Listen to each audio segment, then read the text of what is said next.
Good evening and welcome to Stryker High School tonight for a matchup between the Stryker Panthers and the Pettisville Blackbirds as we continue our coverage of high school basketball for the 22-23 season. This is the Oberlin and Turnbull Funeral Homes and Crematory pregame show. Years past, this would be game one of a two-round BBC matchup between these two. But, of course, last year the change to how the conference schedule is played. So this is a non-conference game, but still, if not a full house, pretty close to a full house. So this game stays on the books for nothing else because of a terrific gate, because these two communities love basketball and love watching and following their teams. Pettisville off to a 1-1 start. Stryker is 0-1 after opening weekend. Look who we found here tonight. Adam Gubernath joining us for our third year of high school basketball coverage together. Goobs, welcome back to the broadcast. Glad to have you aboard again. Well, glad to be here, Andy. Thankful that we get to do this for another year. Really enjoyed the time we got to do this the last year or two, and we're looking forward to a fun year again this year. You know, you look at this Stryker-Pettisville rivalry through the years. Boy, they have played some fantastic ones. It's going to be tough to beat how they played the last time that they met, and that was a double overtime upset win for Stryker, upset in terms of seedings, winning a sectional championship just last year. So a terrific win there. A lot of the cast of characters from that game for both teams are back. And you could make an honest argument that the BBC maybe is more wide open this year than it's been in the last few years. There's really not, I don't think, a clear front runner that everyone is gunning for. I think there's a lot of parity, but you would have to put these two teams at the top of any discussion that you would have. And so it's a good thing. I like the fact that they're going to play a couple of times, non-league tonight, but then you'll get to see again during the league, you know, how much each team has improved, a good measuring stick for each other. So Pettisville brings back 4 starters. One of them, Caden Jacoby, who a double-double machine for them the last couple of years. And you look at Caden, and there aren't a lot of teams, small school Division IV basketball, that can come close to matching up with him. Stryker, however, is one of them. They have size with 6'6" Elijah Juilliard and 6'4" Levi Barnum. So something here that could be a bit of an equalizer. And we're hoping tonight anyway, as far as I'm concerned, that we see Caden Jacoby on the floor for the entire game, because unfortunately it seemed like every game we did last year with him, he got in maybe some early foul trouble, had the ankle issue for a while. He has the potential, Andy, to just dominate games. He can take it over. But like you said, one thing we know about this Stryker team, and specifically these Tyler Willis Stryker Panthers, they're physical, and they're going to really make him work in the paint here tonight. Pettisville last year went 12-11. Stryker 11-13. And, you know, you may think those aren't great records, but both teams made strides. I would probably say not all seasons are created equal. Pettisville might have been a little disappointed, possibly, with being 12-11. Stryker, I think, from where they started in the year to where they ended up, elated because there was definite improvement in that Panther team. And to be fair, if you look at the schedules that these two teams play, I think maybe if you're not really familiar with it, you'd just be like, well, what kind of – both these teams play a really good Division IV schedule, so they were playing some good competition. And you are exactly right. From day one to when they were knocked out in the tournament, you can make an argument no one improved more than the Stryker Panthers a year ago. Just getting started here on the Oberlin and Turnbull Funeral Homes pregame show. When we come back, our Brian Ford Lincoln conversation with both coaches. Tyler Willis from Stryker, Brian Leppelmeyer from Pettisville. They'll join us next on B-Rock Sports. Hi, I'm Molly Culler, your local Allstate agent. I live and work here just like you. And with all kinds of local insurance advice, I am someone you can count on to help you protect all that's good in your life. I make it easy to save on the quality protection you need. I will even help do the switching and paperwork for you. So stop by my office today for a quote. We are located on West High Street in Bryan. That's 1111 West High Street in Bryan.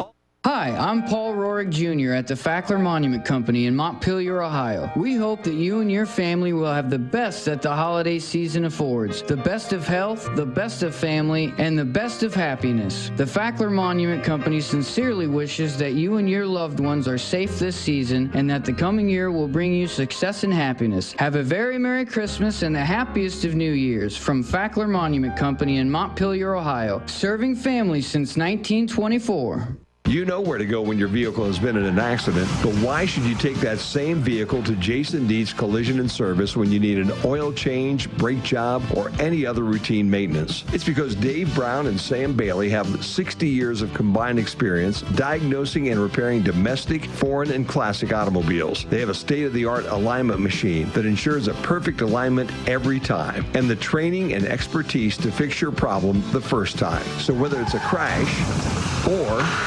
take your vehicle to Jason Dietz Collision and Service.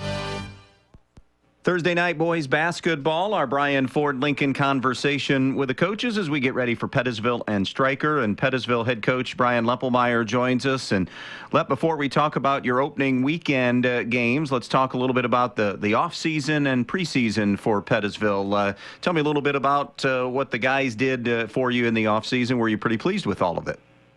Overall, very pleased. A year ago, we commented to our kids our summer was not very good. The season before, just missing kids, injuries. Played some good quality competition over the summer and thought our scrimmage schedule was solid with Swanton, Kalida, Napoleon, and Wayne Trace. And the kids responded well to that competition. So pleased with our preseason. Split the opening 2 games of the year. Tell me a little bit about both those games, if you would, Brian. We opened up hosting Delta on Friday night, the Friday after Thanksgiving. Struggled. Delta plays a zone, and what they do it very well. Packed it in on us pretty tight and just struggled a little bit, a little sloppy with the ball. Didn't take care of it, didn't shoot the ball particularly well, had some defensive breakdowns, just giving them kind of shots, what we call on their spot, didn't really make them move off of it very well, and they shot the ball well. We got to give them credit. They played very well and shot the ball well. We bounced back on Saturday night, traveling to Fayette, and just had a better effort on both ends of the floor, defended better, obviously made the adjustments from Friday, and then took care of the basketball. I think we only had 3 turnovers on the night and shot the ball better. I mean, obviously, we want to continue to improve that shooting percentage, but it was better. All right. What do you like about this particular group? When you're playing well and on the floor together, whatever combination you have out there, what do you like about this group? You know, I think it's a group that, like I said, over the preseason this summer, we're getting closer together and building that. You're still figuring out those roles, and you go from one year to the next. Even we have some experienced kids, but you're not forcing, but those kids have to do some other roles, and now you're asked to do this and you're asked to do that. So I just think how they're starting to come together, and I think we're still figuring out.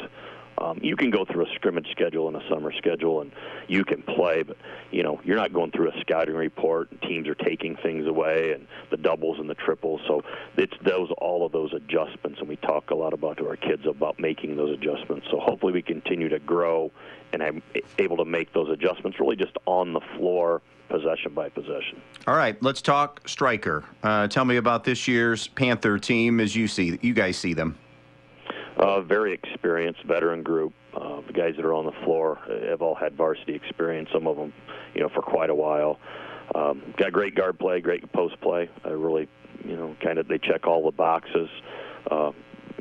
With that said, it's, their ability to score in the paint. I mean, they can get to the rim, finish mid-range, and then they also can really stretch the floor with their three-point shooting ability. So just overall, very difficult team to guard, and you can't sell out one way or the other. Hey, and listen, league game, non-league game, tournament game, it doesn't matter. These two schools get together, it's always intense and fun matchups all around. These are good games to play in. Definitely. That's why, with our league changing, the first year was last year, that we're similar to the GMC and the NWAL where we play each other once. Stryker was definitely a team that, that's a school that we're going to get that early non-league game just because it is a great game. I mean, it's a game that you can learn from. I mean, the atmosphere, the crowd, and like you said, whether it's February, whether it's beginning of December, or it's March or whatever, it's always going to be that competitive atmosphere. And I just think kids, it's a great experience for our team and our kids. Looking forward to seeing this one here tonight. A good way to start December. Lep, thanks for the time. Good luck against Stryker. Thank you. You know texting while driving is dangerous. That's not new information, yet most people admit to doing it anyways. Drivers are 23 times more likely to be involved in a car accident while texting. Know the facts and wait to text. The danger is real and it applies to you. Auto Owners Insurance, the no problem people. Visit Andrews O'Neill & Lowe with offices in Archbold, Bryan, or Wasion, or visit us online at andrewsoneillandlowe.com.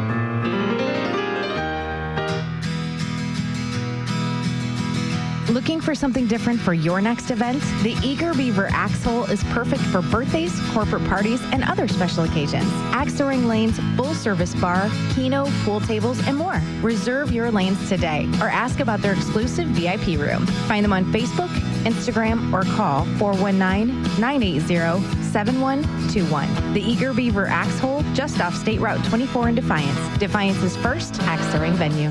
When you're in need of a new appliance, go to your local appliance dealer, Direct Link Appliance and Hardware in Bryan, and take it home today. They carry hundreds of new, used, and scratch and dent appliances in stock, and they carry the brands you need. Speed Queen, Whirlpool, Maytag, KitchenAid, Amana, and GE to take home right now with you. Then when you have something wrong in years to come, Direct Link will also service everything. No need to call that 800 number and talk to someone you don't know. Just call Direct Link at 419-636-4541, and they'll be out to fix it for you, whether it's under warranty or not. Direct Link Appliance and Hardware in Bryan, your local appliance dealer.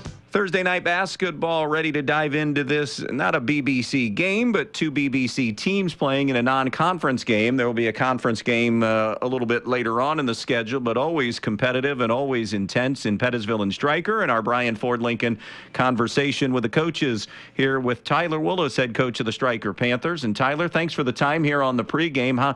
Before we dive into that opening game, I just want to ask you how the offseason went for you and how the preseason went for a very experienced Stryker basketball team. Yeah, the off season went good. We got the football players back a week later because they had a game and then they get a week off. So that delayed it a little bit. So we've had 3 weeks there before the first game, but it was good to give them that week off and allowed some of our younger kids to get more experience with the offense and the defense, the freshmen coming in and stuff. So that was good. The preseason was, because we did lose two, in Tavon and Philly. So, there were two of our top scorers last year, top rebounders. So it took us a little bit of time there in the preseason for guys to step up in their roles and figure out what they needed to do to make us successful how we were the end of last year. But, we found it there last couple scrimmages and then, last Friday playing at Toledo Christian, did real well. Let's talk about, again, before we dive into TC, tell me about this team. What do you like about this group that you've seen in practices and scrimmages and even in that opener and what we expect to see from them this year? What do you like about this group when they're on the floor? No, they're gritty. They don't quit. They're aggressive sometimes to a fault, getting in foul trouble, but we do a lot of little things right. They're experienced. They know how to play the game. They're pretty good shooters, and we're tall with Levi and Elijah Juilliard. Or with Levi Barnum and Elijah Juilliard, we're able to match up size-wise to most teams. And our guards are back and experienced. So running offenses and getting in the correct defenses, they're my leaders out there. And I got 4 or 5 of them that know what I want and are able to coach there out on the floor. So I really like that, and we're just a gritty team. We don't, when they get down a little bit like they did at Toledo Christian, they don't freak out. They stay calm and then, just keep chipping away at it and get us back in the game. How did you play against Toledo Christian? I mean, it was a loss in the loss column, but how did you play overall? How did you feel like you played? Well, it was first game jitters for a lot of them. First game, just, not knowing who we were quite yet. Playing as a team where we're only playing 5 or 6. Not a scrimmage, you're subbing in 8, 9, 10 guys. Just subbing in little by little. But for them just to play with the top 6, mostly out on the floor, I thought we played what I thought on the first game. There was a lot of silly mistakes here or there, but Toledo Christian is one heck of a team. They are one of the best teams in the area and one of the best teams we'll face all year. And for us to have a shot at the end with a 3 to win it, and unfortunately not going in. But, I'm proud of our guys. I'm proud of how they sustained that whole game. We got in foul trouble early, and I had some guys coming off the bench that haven't had varsity time at all and did really well. So pleased about the game. Obviously, you don't want a loss ever, but, it's a non-conference game, and we showed a lot of things to ourselves mostly of what we can do and what we're able to do. Let's talk Pettisville. The last time you guys played against each other was an instant classic in that sectional final that you guys were able to advance through in double overtime. And Pettisville and Stryker getting together at any time. Brian and I were talking about this, whether it's league or non-league. You know what you're going to get in a Pettisville Stryker game. What are you going to get out of this Pettisville team as you watch them and scout them, Tyler? Yeah, you're going to get discipline. You're going to get fundamentals. You're going to get hard-working kids that know how to play the game right.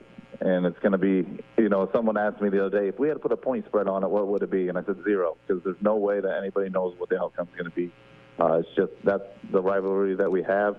That's why it's fun to play this team, twice a year. And, with it being the non-conference time, how we've changed it, I'm so glad that we play them twice a year because it just gets the competitive juices flowing in our kids.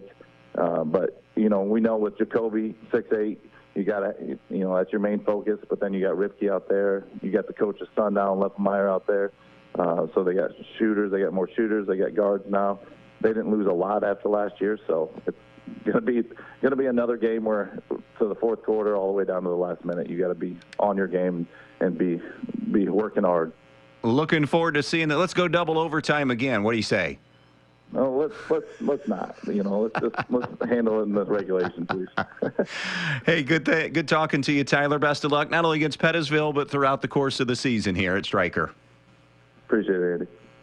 You never know what life will throw your way, so you always need to be protected. At Danielle Van Atta Agency in Bryan, they will take care of you. With years of experience and expertise in the field, Danielle and her team will get you headed in the right direction with your home, auto, life, or business insurance. So when life throws something at you, you know you're protected the right way. Contact Danielle Van Atta Agency today at 1318 East High Street, Suite A in Bryan, or call 419-636-0408. Danielle Van Atta Agency, ready to help protect you.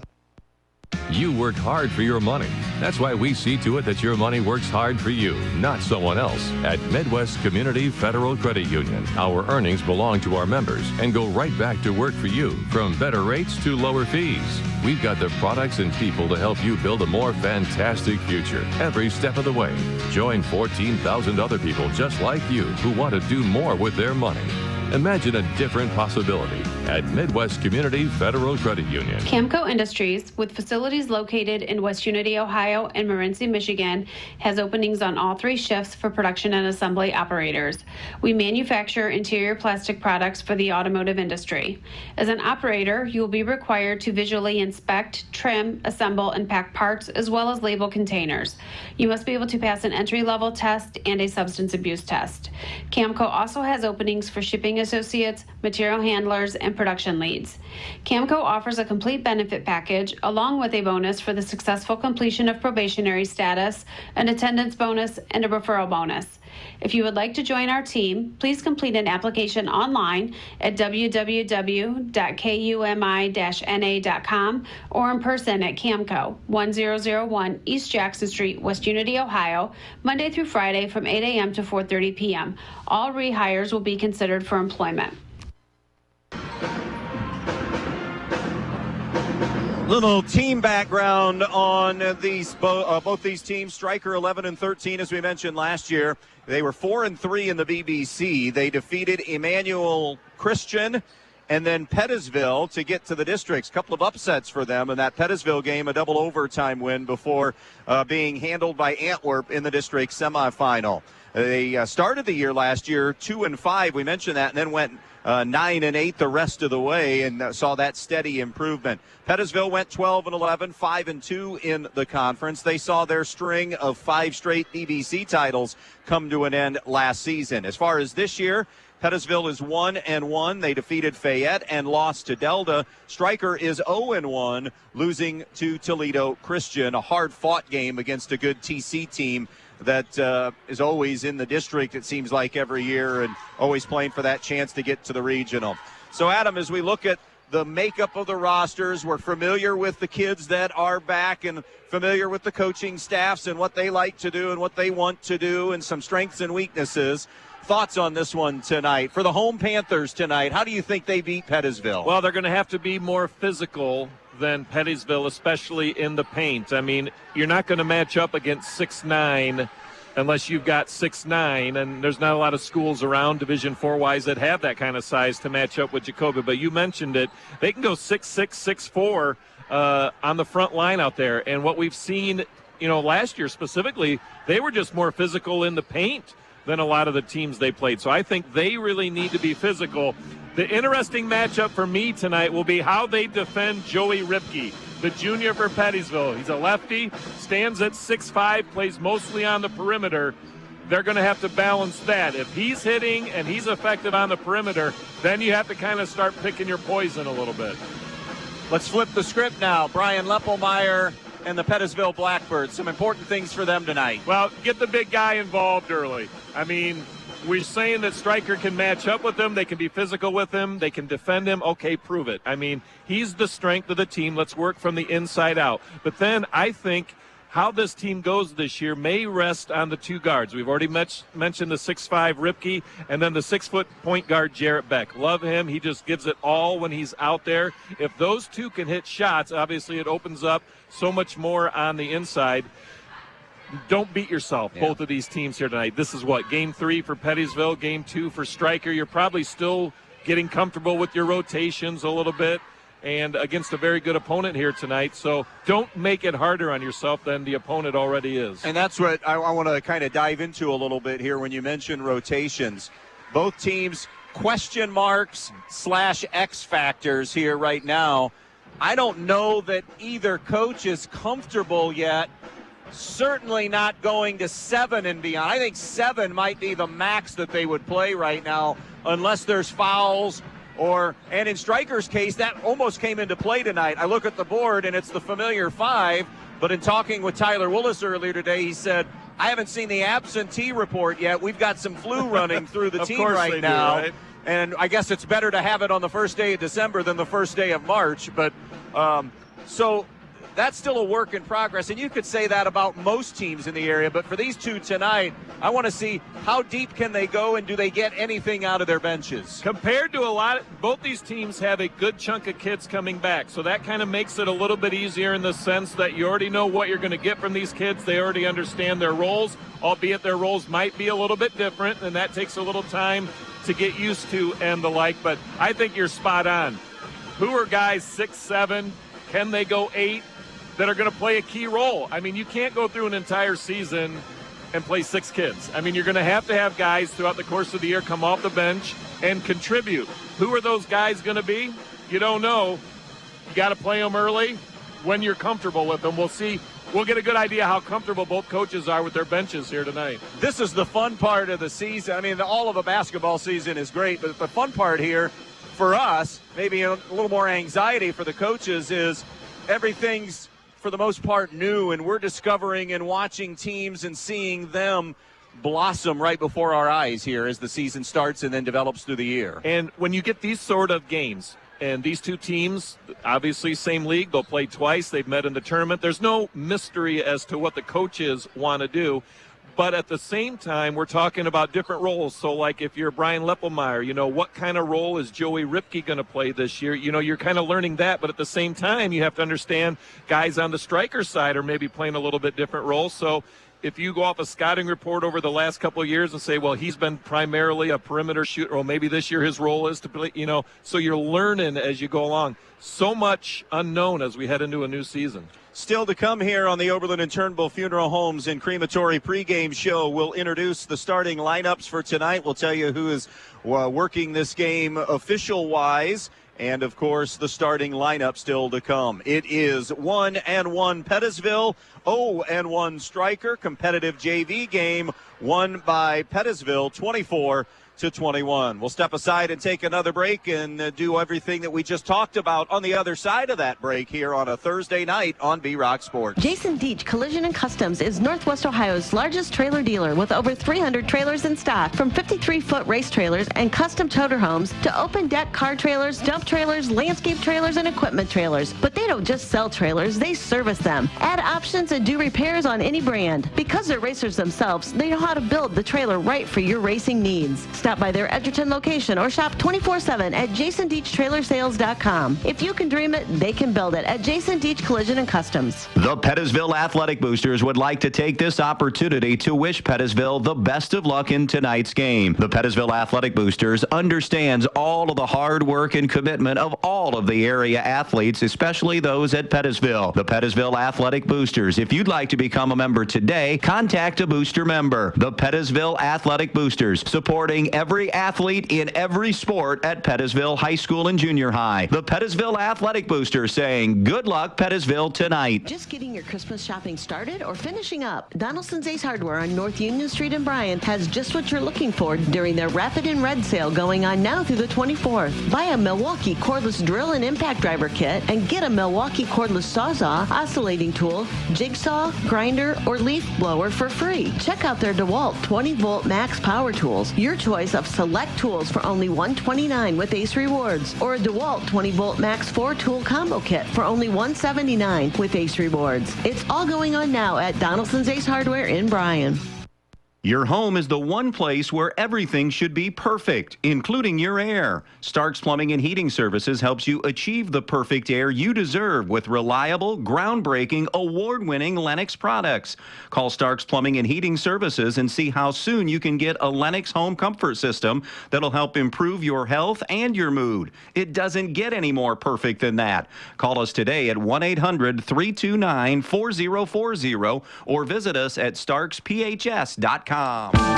Willis Electric takes pride in doing electrical work for residential, commercial, and industrial settings. They're ready to complete any job you have, big or small, they do it all. Give Willis Electric a call at 428-3161 for your next electrical job. They'll do it fast and they'll do it right the first time. They're located 5 miles south of Stryker at the intersection of State Route 191 and US 6. Willis Electric takes pride in their service and also takes pride in supporting the Stryker Panthers. Good luck, Panthers.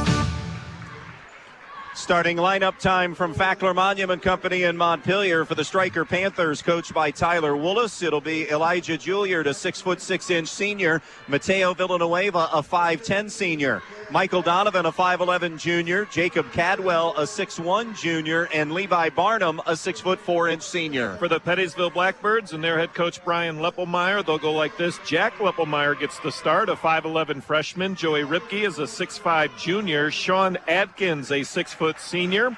Jarrett Beck, the 6' senior, and the man in the middle, the 6'9" senior, Caden Jacoby. Lineups presented by Fackler Monument Company in downtown Montpelier, Ohio. Tri-State Vision Center officials working the game tonight. They are Kyle Miller, John Huber, and Jeff Ressler. For all of your eye care needs, remember the Tri-State Vision Center of Northwest Ohio.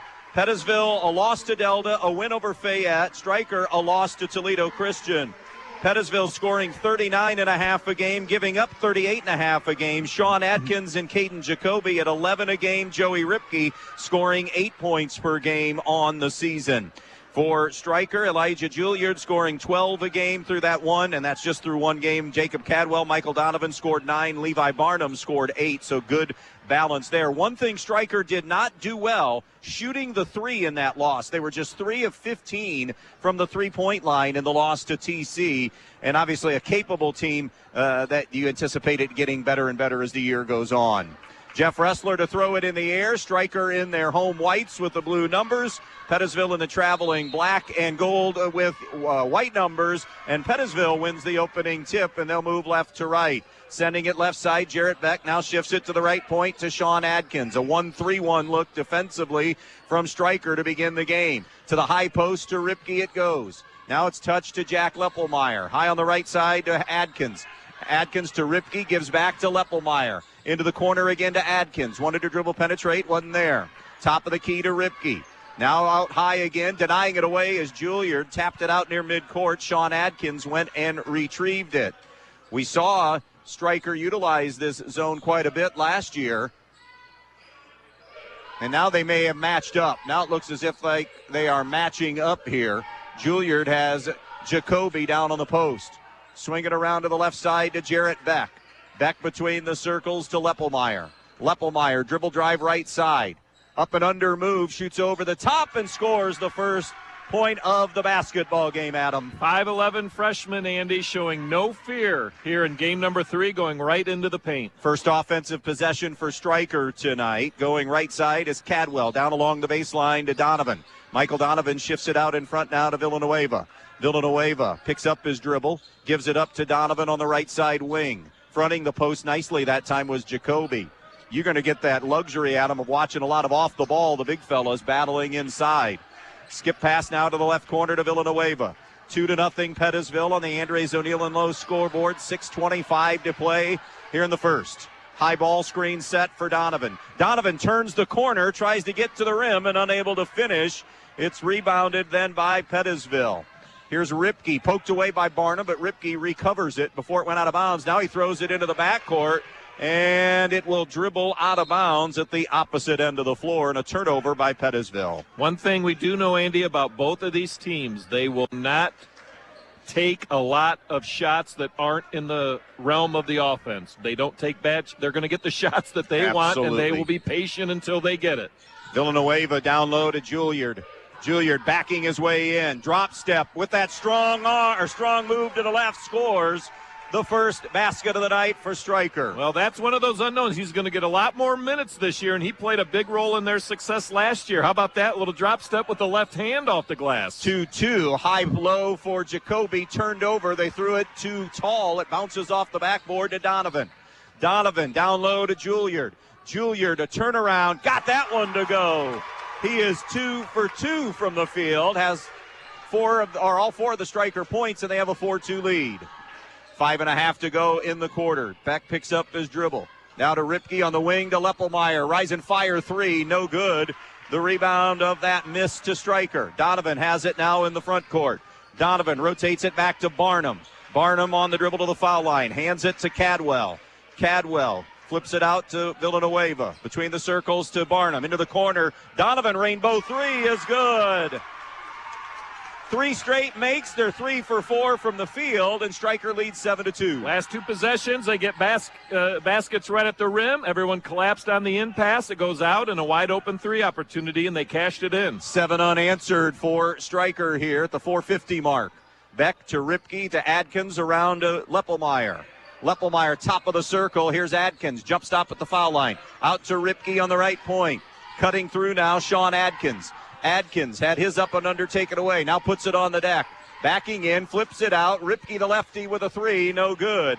The rebound to Villanueva. Now it's Cadwell on the wing. Skip pass to Donovan, corner left side. He'll get it to Villanueva, left foul line extended. Approaching the midway point of this opening quarter. 7-2 Stryker. Shoveling it over to the right side to Cadwell. Good ball movement by Stryker here on the perimeter. Pull up Jay. Donovan short that time. And the rebound ricochets out of bounds off Stryker. Andy, we've played basically half of the first quarter, and I'm watching Caden Jacoby, the 6'9 senior for Pettisville. He has not touched the ball once yet in this game. Either side of the floor. They tried to get it into him on one possession. The pass hit the rim. Obviously, defense, that's another story. But offensively, he has yet to get a touch. Tried that time, broken up by Donovan, who's unable to save it. And Stryker is doing a great job. At first it was the 1-3-1, then when they went to the man. Anytime he's rolling around in the paint, if he's got a little bit of room, it closes in a hurry. They're double teaming him whenever they get the opportunity. Creighton Ashelman has come on for the first time for Pettisville here in this opening quarter. So a pair of freshmen out there for Brian Leppelmeyer. Jacoby gives to Ashelman. Between the circles to Adkins now. He'll give it up to Jack Leppelmeyer. Leppelmeyer. They got Jacoby pushed all the way out on the wing. They'll take that. Yeah, they'll let him touch it out there. Jacoby around the horn. It goes to Leppelmeyer. Dribble drive, not there. Leppelmeyer at the elbow. Snaps it over to Ashelman. Down to the low post. Turn around, little jump hook, too strong from Jacoby. Offensive rebound putback is no good. And Stryker controls the glass. A 1-for-5 start for Pettisville from the field. Nice no look inside to Barnum, and he lays it in. Timeout, Brian Leppelmeyer. 9-0 run, Stryker. 9-2 Panthers. We'll be right back. If you've been thinking about a remodeling project for your home or business, Thiel Supply Center in Blakesley should be your first choice. Thiel Supply Center in Blakesley not only has all the lumber for that project, they also have all the building supplies you'll need, along with everything you need for the project, including the cabinetry, plus the expertise to help make your home even more beautiful. It's all at Thiel Supply Center, located in Blakesley. Thiel Supply Center, wishing good luck to all the players in tonight's game. U-Store Storage in Bryan has 44 new 10x20 storage units available on Edgerton Street in Bryan. With 24-hour access and well-lit facilities, U-Store Storage has a unit just for you. Residential and commercial warehouse space is also available. Looking for a storage unit in the Stryker area? Stryker Mini Storage on Industrial Drive has units as well. For all your storage needs, give U-Store Storage or Stryker Mini Storage a call at 419-636-2545. So 9-2 Stryker start, Adam Gubernath. What's the biggest concern for Brian Leppelmeyer right now? Well, I think defensively they're not communicating. You'll hear all coaches early in the year say we need to communicate better, especially on the defensive end. The difference in the game right now, Stryker communicating very well, making sure they're double-teaming Jacoby in the paint. Pettisville just leaving gaps and driving lanes and open looks. Good look by Jacoby into Ripke. His shot is no good. It was partially blocked. However, Jacoby gets on the backboard and sticks it home low right side. That'll end the 9-0 Stryker run and cut the Panthers' lead to 9-4. Here is Barnum to Villanueva. Puts it on the deck on the right wing. Hands to Donovan. Or make it Juilliard, to beg your pardon. Juilliard snaps it out on top now to Barnum. Barnum, right side, into the corner now to Cadwell. Diagonally out to Donovan. Top of the circle, it comes to Levi Barnum. Barnum to Cadwell, another skip pass to Villanueva. Villanueva directing traffic. Pettisville man-to-man. 2:25 to go in the quarter, 9-4 Stryker. All the baseline, Cadwell has it. Flips to Juilliard. He had the first two baskets of the night. Now a little teardrop that's good from Jacob Cadwell. Young man that I was impressed with from when we saw last year in December to then March. One of those reasons that Stryker improved so much, you could look at Jacob Cadwell, his improvement last year. Did a great job this past fall. He was the quarterback for the Stryker football team that saw improvement. Kicked entry pass from Ashelman, so it'll stay with Pettisville. Well, you can just see a confident bunch of Stryker Panthers right now, especially offensively. First sub for Stryker is going to be Daniel Donovan. He is a 6'1" sophomore. Brian Leppelmeyer saying, wait a minute, that might have been the hometown horn holding up so that we can get our sub in. But he is... That stuff never happens when you get league opponents going at each other, right? Here's Leppelmeyer, brings it into Jacoby. Double on him quickly. Flips it out to Adkins. 11-4 Stryker, matching their biggest lead of this opening quarter. We're inside of 2 minutes to play in it. Ripke on the wing. Ripke tried to slice his way into the paint, taken away by Stryker. Now it's out to Adkins. Adkins on the baseline, fumbled it away, but it was touched last by Levi Barnum, John Huber says, so it remains Pettisville ball. By the way, listeners, we are ecstatic that Adam's with us here on time. Stryker is a danger zone for him. I love everyone here. They've been good to me, but I struggle in the facility. A jumper for three from Ripke. It's almost like the maze at the Overlook Motel for you. It is. I'm the one that they have to call the authorities to have bring in the helicopter with the lights to find. A three from Ripke, and that will slice into the lead. It's 11-7.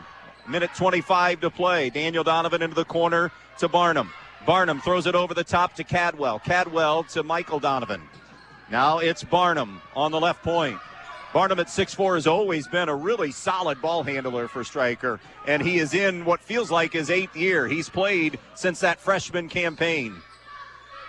Barnum to Cadwell now on the wing, down to the post to Juilliard, backing in, drop step to the baseline. The lefty misses it, got his own miss, and then sticks it home with a right hand. That's one of the things that makes Elijah special. I mean, he just has a knack. Even when he's missing he just always seems to be in the right place at the right time. And that second leap, it feels like he's got quick ups on the second leap. Oh, yeah. Inside Ashelman, pushed it too far. Offensive rebound, Ripke. Ripke traveled with a basketball, though, trying to get rid of it, so there'll be a Pettisville giveaway. Well, right now, I think Stryker has Pettisville just a little off of sorts offensively. They just look a little bit unsure about themselves, not exactly confident when driving and that sort of thing. The Stryker defense dictating some things right now, but out of the timeout, Pettisville defensively, much better.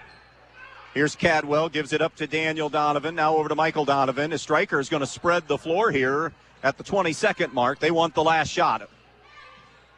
Michael Donovan peeks at the clock. 15 to shoot. Now over to Cadwell. Cadwell down to the baseline. Juilliard running along the baseline. Too strong. Rebound of the miss to Pettisville, so they'll get one crack at it. Here's Jack Leppelmeyer. 3 on the clock. 2 from the volleyball line. Jacoby, no good for 3. And that'll do it for 1 quarter of basketball. After 8 minutes, Stryker 13, Pettisville 7. This is boys basketball to kick off December on V-Rock Sports. Have you always dreamed of starting your own business? Are you looking for ways to fund your child's education or save for retirement? Maybe you'd like to buy that dream home. Well, the State Bank can help you meet your financial goals, whatever they may be. With State Bank, you'll get all the products and services you expect from your bank with the personal attention of a locally operated community bank. Find a location near you today. State Bank, member FDIC, an equal housing lender. Good luck and go Panthers from everyone associated with the Stryker Athletic Boosters. The Stryker Athletic Boosters is always proud to be a part of Stryker Athletics, and they want to salute the hard work of all the athletes that are competing this season. If you'd like to be a member of the Stryker Athletic Boosters, contact a coach or a booster member. Good luck and go Panthers from everyone associated with the Stryker Athletic Boosters. 13-7 start. Stryker leads Pettisville. Better shooting quarter, better shots for Stryker. They were 6 of 10, while Pettisville was 3 of 10. Stryker 1 for 1 at the three-point line, and Pettisville 1 for 4. Stryker was able to get into their offense a lot quicker, hit a couple of early shots. I think that developed some confidence. But if you have to look at, obviously they won the quarter by 6. But Stryker offensively looking a lot better than Pettisville right now. Pretty move to start the quarter by Barnum, and then he got his own miss. Couldn't get either of them to fall. And then an offensive rebound and putback for Elijah Juilliard. Beg your pardon, Mateo Villanueva got the putback. And a foul, and we'll go to the line. That foul is the first of the night on anybody, and it's called on Sean Adkins. Yeah, they went 8 minutes and 14 seconds without blowing their whistle. That's what you like to see anyway. Yeah, absolutely. It's all about pace. That's right. It's a long season. 3-point play finished by Villanueva, his first points of the night. Stryker adds to their biggest lead at 16-7. On the wing, Beck bounces it out now to Leppelmeyer. Leppelmeyer gives to Ripke, over to Sean Adkins. Now it comes right to Ripke. Dribble drive along the baseline. He lost the handle. Juilliard snares the loose ball. 4 turnovers on Pettisville, Andy. None on Stryker so far. Pettisville came in only 8 turnovers a game through the first 2. Dribble drive hanging in the air. Cadwell, no. Juilliard on the offensive rebound. And that putback is no good. And the long rebound goes to, the loose basketball goes to Pettisville. Pettisville weaving their way through traffic. Leppelmeyer looks inside, tried to force it to Ripke, and it's taken away by the Panthers. That's the great way to describe it. They just forced that into the paint. Barnum dumps it out in front. Now they'll go over to Daniel Donovan to Jacob Cadwell. 16-7 Stryker, a little more than a minute in. Dribble handoff to Cadwell. And Ripke, a little too aggressive in guarding the basketball, gets his first foul. Michael Donovan ready to come back in. And Stryker doing a nice job right now, really spreading the floor offensively. They're making the Pettisville defenders guard out in space, and that includes Ripke at 6'5", Jacoby at 6'9". I mean, they're making the big guys even defend out on the perimeter. End of one in girls hoops. This is non-conference. Fairview 24 and Hicksville 3. Mateo Villanueva to the baseline. By the way, Michael Donovan is checked back in. Villanueva trying to save it off of Jarrett Beck and is able to do so. So it remains Stryker basketball. Also end of one. Archibald 8, Edgerton 6. That's in boys basketball. Obviously, Coach Zedike making an appearance on the show last night. Little mojo from the Wednesday night show. It must have been that. Take credit for it, my friend. It must have been that after-show photo that has everybody rejuvenated over in Fairview. Villanueva, top side to Burnham. Barnum to Michael Donovan. High post. Now it's Juilliard. Juilliard gives it up to Daniel Donovan. Tries to turn the corner. Nice back cut. Villanueva lays it home. Andy, he just sat in the corner while they ran the offense. It was a good 30 seconds. He just stood there and then cut back door. They just totally forgot about him. 10 minutes of basketball. Tyler Woolis is loving this right now. His team is playing really well. Muscle along the baseline. Good, strong finish by Joey Ripke and a chance at a three-point play. And that's what Brian Leppelmeyer wants to see Joey do more of. Get the ball down in the paint, use that 6'5" frame of his a little bit. He can shoot over some of those smaller guards. A little more as you get older. Obviously, now a junior, you get a little more maturity physicality-wise. Looks a little bit bigger than he was a year ago, so why not go down there and take advantage of that? Foul is on Daniel Donovan, his first, team's first. Ripke now with 6 of the 10 as he completes the three-point play, and it's 18-7, or 18-10, I beg your pardon. Stryker in front. Juilliard on the wing with a basketball. Pettisville man-to-man. Sizing up Jacoby is Juilliard, but instead tosses it out on top now to Cadwell. Cadwell gets a high ball screen. Jump stop, jumper at the elbow from 15, no good. Long rebound, though. Stryker wins it again. Down diagonally to Juilliard, and he's going to be fouled by Leppelmeyer, and it'll be a two-shot opportunity for Elijah Juilliard, who has 6 so far. Scored 12 in the opener. +2 advantage on the boards right now for Stryker.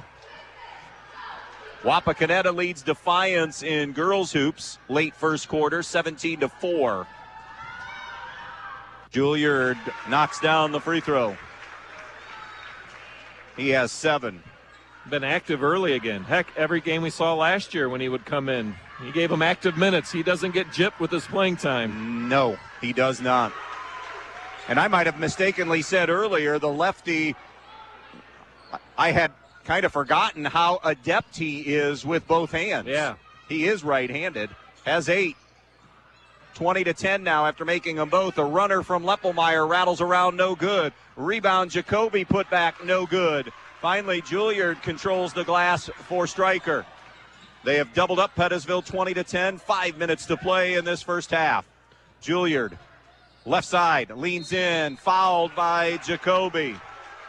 It'll be Caden's first, team's 4th. Juilliard to shoot a pair. Right now, the paint being owned by Juilliard and Stryker. Well, I mean, just to oversimplify it, offensively, everything looks easy for Stryker. I mean, obviously, Pettisville's defending, and I mean, it's not as simple as it seems, but it sure as heck looks a lot more difficult for the Blackbirds on their end offensively. It really does. So far. I guess the word that comes to mind for me with Pettisville right now, they're almost like they're laboring. Yeah, absolutely. Everything is just a challenge, and a lot of that has to do with the Stryker defense. Juilliard hits 1 of 2. He's 3 for 4 at the line.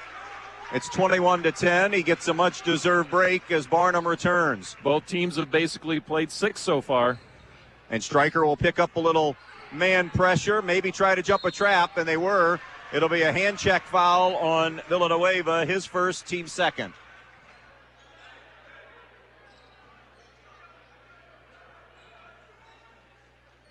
Got a new update on a score we gave you at the half. Fairview leads Hicksville 43-9.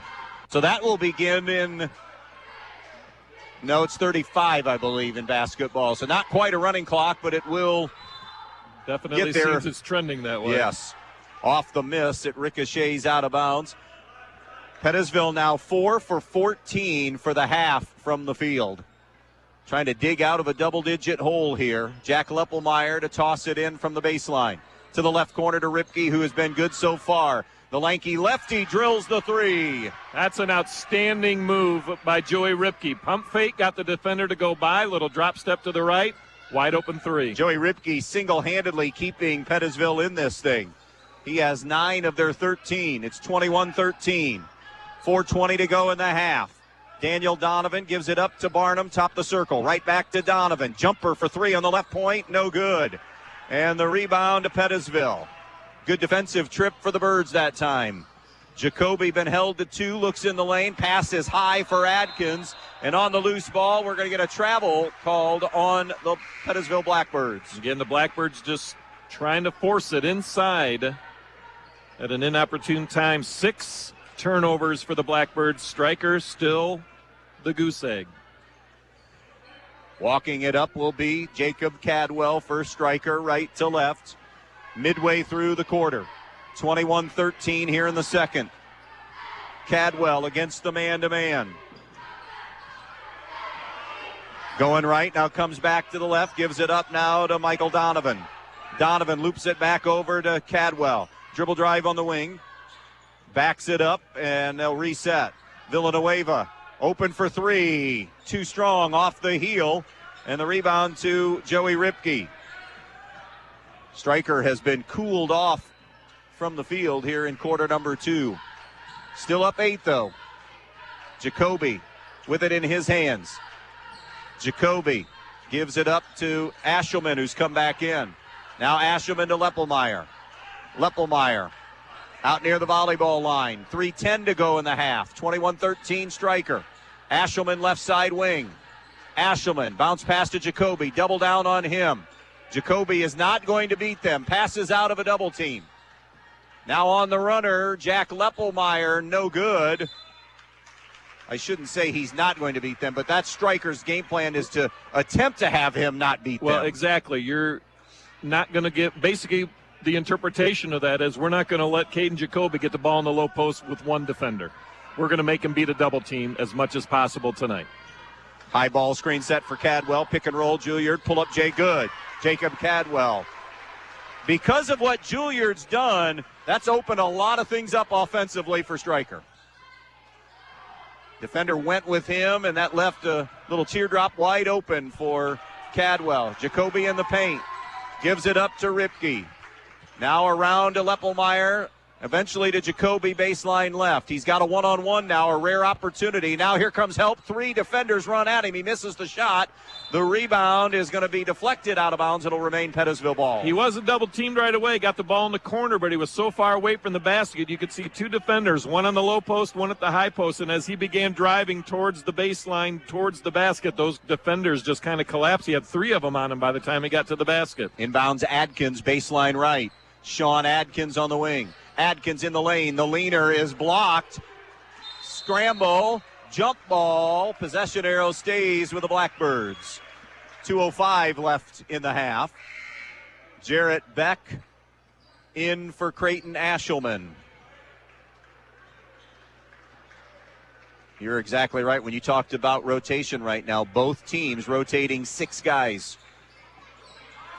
Here's the inbounds to Joey Ripke. Ripke gives back to Adkins. Top of the circle, Leppelmeyer. Under 2 to go in the half. 23-13, Stryker with a lead. Leppelmeyer in the lane. Threw it behind the defender. Broken up by Levi Barnum. Good deflection by Barnum. Stays Pettisville ball. It'll be a sideline inbounds, and it'll be Jacoby to throw it in. Tyler Woolas, 6th year, 59-60 as head coach of Stryker. Brian Leppelmeyer, his 7th year at Pettisville, 93-50 at Pettisville. Nice leaner inside by Leppelmeyer. He's going to be fouled on the play. It wouldn't go, but he'll get 2 free throws. And that's one of the things that makes an early season game like this so much fun because, again, it's early in the year. You're learning about your team. You probably have an idea about the other team most of the time, but you don't have elaborate scouting reports because you're more worried about yourself so much early in the year. But these guys have been around so much. They played so much, too, even 3 times a season. You know, there's tendencies, you know, Tyler knows what Lep wants to do and vice versa out there. So that's the chess match that's going on right now. And I think we may have some blood on Sean Adkins. Everybody's scrambling here. Yep. Or is he? Oh, nope, that's not blood.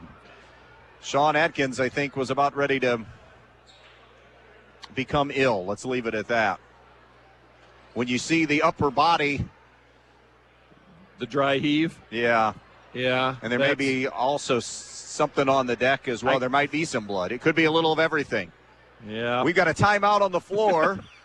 So while we gather everything here, we'll be back. 23-14 Stryker. Back in a moment. When you're in need of a new appliance, go to your local appliance dealer, Direct Link Appliance and Hardware in Bryan. They carry new, used, and scratch and dent appliances. They carry the brands you need: Speed Queen, Whirlpool, Maytag, KitchenAid, Amana, and GE. Many in stock for you to take home today. Then when you have something wrong in years to come, Direct Link will also service everything. No need to call that 800 number and talk to someone you don't know. Just call Direct Link at 419-636-4541, and they'll be out to fix it for you whether it's under warranty or not. Direct Link Appliance and Hardware in Bryan, your local appliance dealer. When you're paying the right price for protection, you just know it. It's that warm, fuzzy, totally secure feeling, knowing that you're not only getting great coverage, but you're also not paying too much for it. And there's no one that knows that feeling like me, Molly Culler, your local Allstate agent, because I work every day to get people like you the coverage they need with the savings they deserve. Give me a call for your quote today. Allstate, you're in good hands. Savings vary based on the average annual savings reported by new auto customers surveyed in 2019 who switched to Allstate.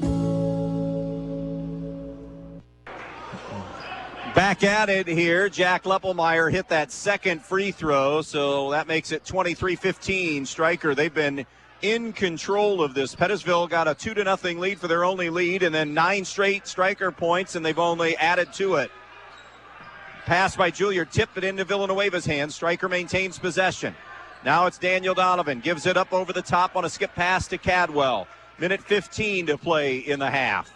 Cadwell surveys, looks down low. They got a mismatch. Facing up is Juilliard. Foul line jumper, no. There's the mismatch. The follow inside. Cadwell unable to finish, but the putback by Juilliard is good. The mismatch I was talking about was Levi Barnum had 5'9" Creighton, or 5'8" Creighton Ashelman on his backside and was able to get inside position and keep it alive.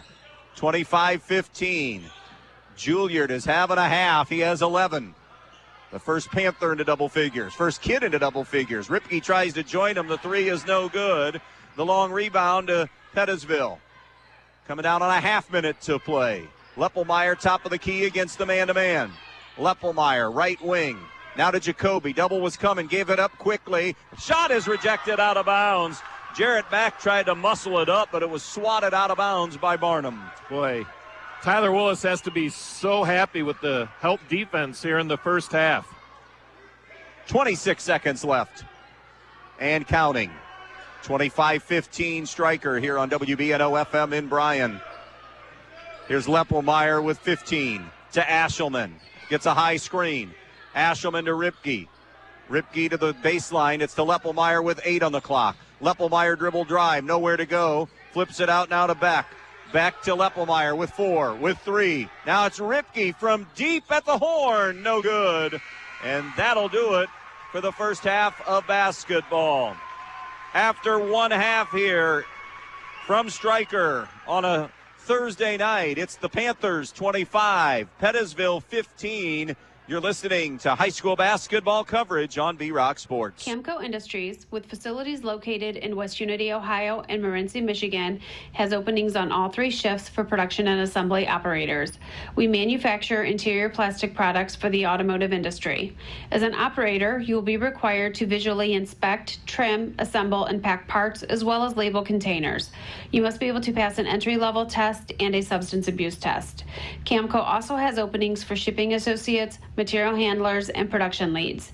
Camco offers a complete benefit package along with a bonus for the successful completion of probationary status, an attendance bonus, and a referral bonus. If you would like to join our team, please complete an application online at www.kumi-na.com or in person at Camco, 1001 East Jackson Street, West Unity, Ohio, Monday through Friday from 8 a.m. to 4:30 p.m. All rehires will be considered for employment. You never know what life will throw your way, so you always need to be protected. At Danielle Van Atta Agency in Bryan, they will take care of you. With years of experience and expertise in the field, Danielle and her team will get you headed in the right direction with your home, auto, life, or business insurance. So when life throws something at you, you know you're protected the right way. Contact Danielle Van Atta Agency today at 1318 East High Street, Suite A in Bryan, or call 419-636-0408. Danielle Van Atta Agency, ready to help protect you. Willis Electric takes pride in doing electrical work for residential, commercial, and industrial settings. They're ready to complete any job you have, big or small, they do it all. Give Willis Electric a call at 428-3161 for your next electrical job. They'll do it fast and they'll do it right the first time. They're located 5 miles south of Stryker at the intersection of State Route 191 and US 6. Willis Electric takes pride in their service and also takes pride in supporting the Stryker Panthers. Good luck, Panthers. Did you hear anything? I'm not hearing anything, yeah.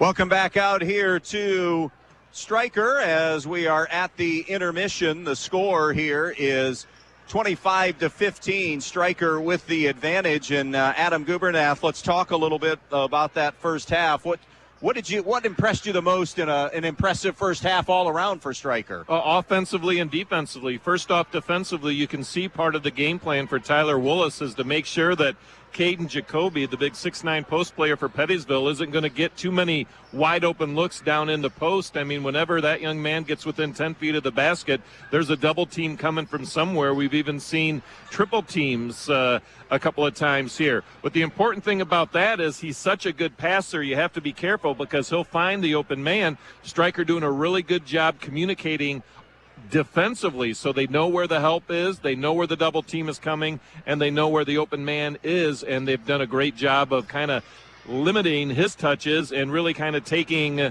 Pettisville out of what they want to do offensively outside of Joey Ripke. And, you know, offensively, I think Stryker's getting the shots they want. And the thing that I like that I've seen so far, spacing, but every now and then you'll see a possession for any team just starts to get away from a team. Maybe they start panicking. It goes a little faster than they want to.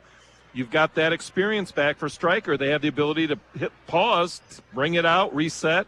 I think they've done everything under control. I think Tyler's got to be really happy with the first half. They are double the field goals made in that first half, just under 50%. Stryker shot 10 of 22 from the field and 1 of 3 from the three-point line. Pettisville was only 5 of 21 shooting in that first half, 2 of 7 from the three-point line. Elijah Juilliard leading all scorers with 11. Mateo Villanueva 5, Jacob Cadwell 4, Michael Donovan with 3, Levi Barnum with 2 for the total of 25. For Pettisville in that first half, Joey Ripke leads them with 9, Jack Leppelmeyer with 4, and Caden Jacoby held to just 2 in that first half. At the foul line, Stryker was 4 for 5. Pettisville 3 for 3 shooting free throws. Adam? Rebounding Stryker with a +1 advantage, led by Juilliard with a game-high 5 rebounds in that first half. And we said in the pregame, going to be hard enough to beat your opponent because both teams are good. Both teams know each other. Don't make it harder on yourself. Don't beat yourself. Pettisville, 6 turnovers in the first half. Now, I got for game 3.5, I think it's a number that Lepp will be happy with. The problem is it looks worse because Stryker hadn't committed a turnover here tonight. So you're -6 in the possession game. Going to have to clean that up a little bit. Halftime show brought to you by the Main Stops of Northwest Ohio. Always open when you need them. You're always near a Main Stop, the Main Stops of Northwest Ohio. 25-15, Panthers in front. We'll step aside and be back with more here on B-Rock Sports. Hi, Dan Stuckey here, broker owner of Real Estate Advantage Team. Are you thinking of buying a home, but you're hesitant because of the rising interest rates? Well, don't be. Historically, rates are still very low. While not at their lowest, rates are nowhere near where they were back in the 1980s and 1990s. Home prices are stabilizing, and there are more homes coming on the market. So don't wait until interest rates climb to 9 or 10% or even higher to make your move. Call me today, and I will help guide you through the entire process. From finding financing to handing you the keys to your new home at closing, I am with you every step of the way. With over 25 years of real estate experience, I am your trusted real estate advisor. And as a Christian-based business, when you buy your home through Real Estate Advantage Team, I will donate 10% of the company's net income from your sale to a church or nonprofit charity of your choice, honoring you as the reason for the donation. So let's get you moving. Call 419-636-5100. That's 419-636-5100. Hi, I'm Paul Rorick Jr. at the Fackler Monument Company in Montpelier, Ohio. We hope that you and your family will have the best that the holiday season affords. The best of health, the best of family, and the best of happiness. The Fackler Monument Company sincerely wishes that you and your loved ones are safe this season and that the coming year will bring you success and happiness. Have a very Merry Christmas and the happiest of New Years from Fackler Monument Company in Montpelier, Ohio, serving families since 1924. Are you looking for a mechanic that really knows how to repair both foreign and domestic vehicles? Let me recommend Dave Brown at Jason Dietz Customs and Collisions. Dave has spent the last 25 years diagnosing and repairing all makes and models of vehicles in Northwest Ohio. And he's now teamed up with Jason Dietz on State Route 6 just east of Edgerton. So if you're looking for a mechanic that can fix the problem that your last mechanic couldn't, think of Dave Brown at Jason Dietz Customs and Collisions.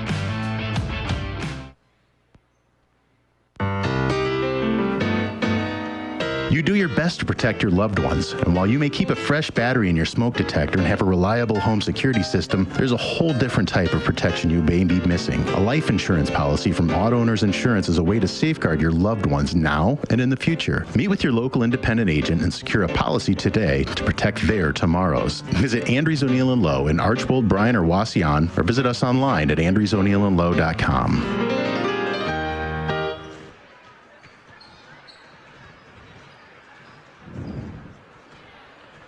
We welcome you back here to Stryker. We're having a little technical issue. It wouldn't be our first night together if we didn't have just a minor thing to deal with. So if there is a couple of seconds of a layover from us being on the air from your commercial break, so be it tonight. All right, Pettisville. You know, by the way, you can appreciate this.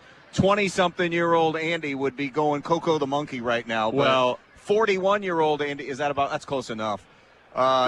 Is totally okay. We're calm, cool, and collected, and it's all good. We could share stories till the night turned daytime about how 20-year-old Andy, 20-year-old Adam would have not handled this as well as we are right now. No, I mean, we know it's Ben's fault, but I would have been a little more, I guess, emphatic in the break.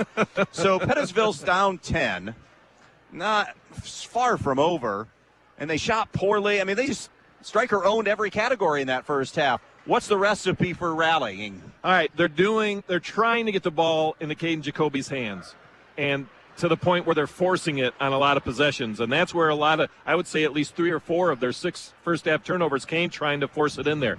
He's going to have to let the ball come to him, and when he has the ball in his hand, he has to be looking for the double team, see where it's coming, and as soon as the double team starts coming to him, he's got to zip it to the guy who just had his defender leave. Those other guys on the floor there, I mean, Joey Ripke's played one heck of a first half. Someone else is going to have to hit some shots. Be patient in the offense. I thought a few times offensively near the end of the possession, they panic a little bit. There's no shot clock. Take your time, get the shot you want.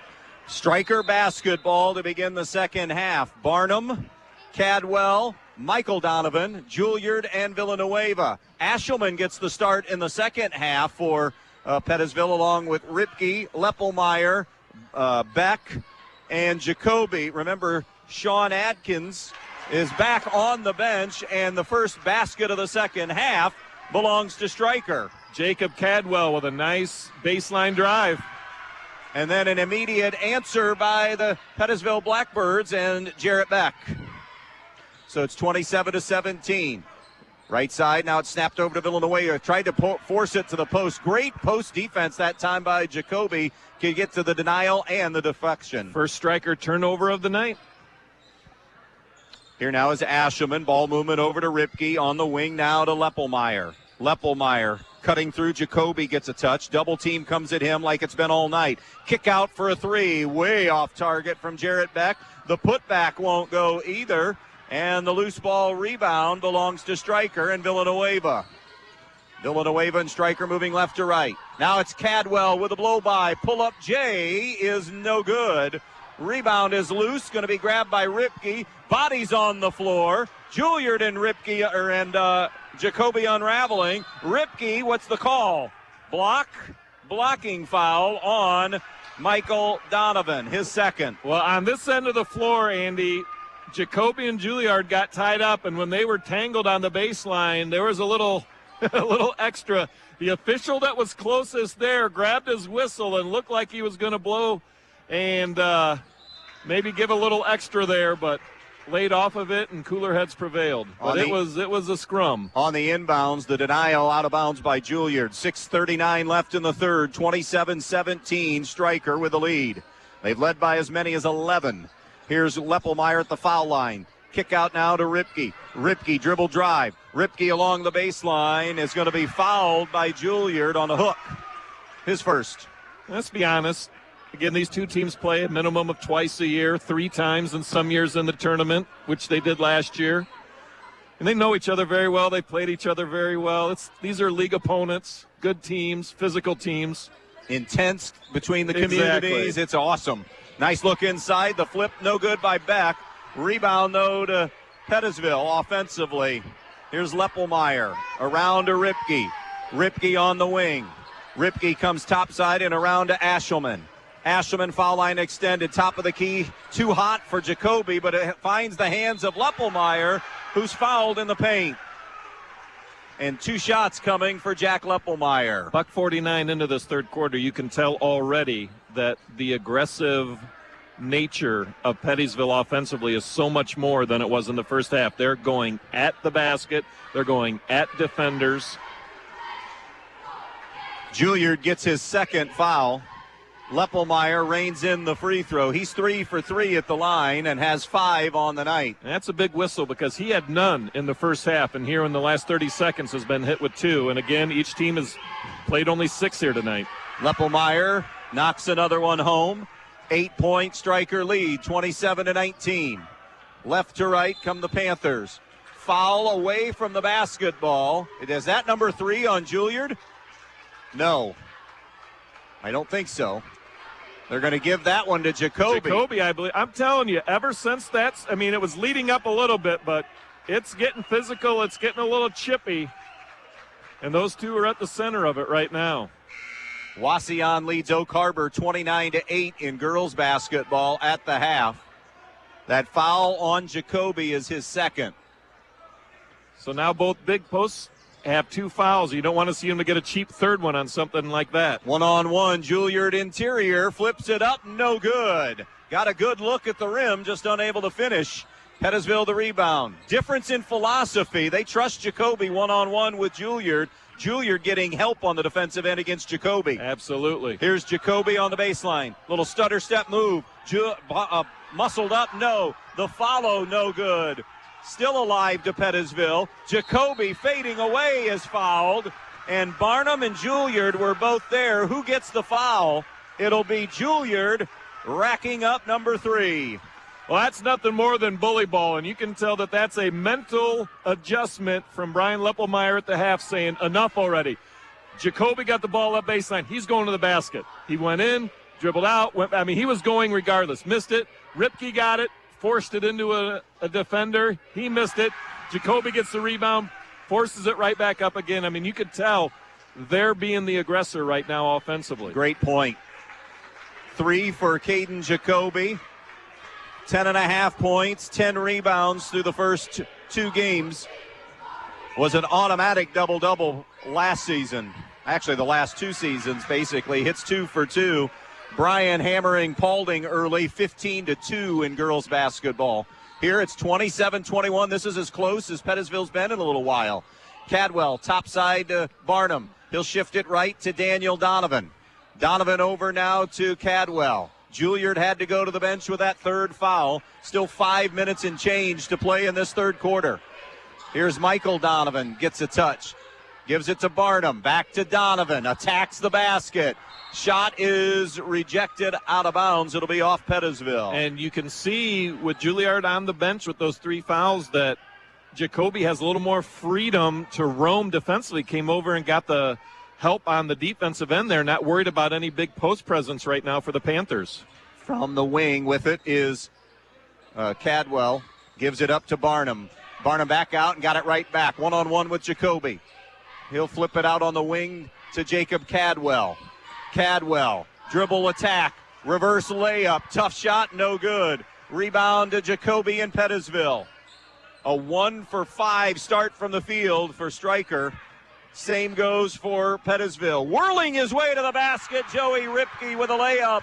Here come the Blackbirds. They are within 4. Now they're the aggressor. Everything that Stryker was in the first half, Pettisville has flipped the switch in the story here in the 3rd. 27-23 Pettisville. Timeout. We'll be right back. Hi, I'm Paul Rorick Jr. at the Fackler Monument Company in Montpelier, Ohio. We hope that you and your family will have the best that the holiday season affords. The best of health, the best of family, and the best of happiness. The Fackler Monument Company sincerely wishes that you and your loved ones are safe this season and that the coming year will bring you success and happiness. Have a very Merry Christmas and the happiest of New Years from Fackler Monument Company in Montpelier, Ohio, serving families since 1924.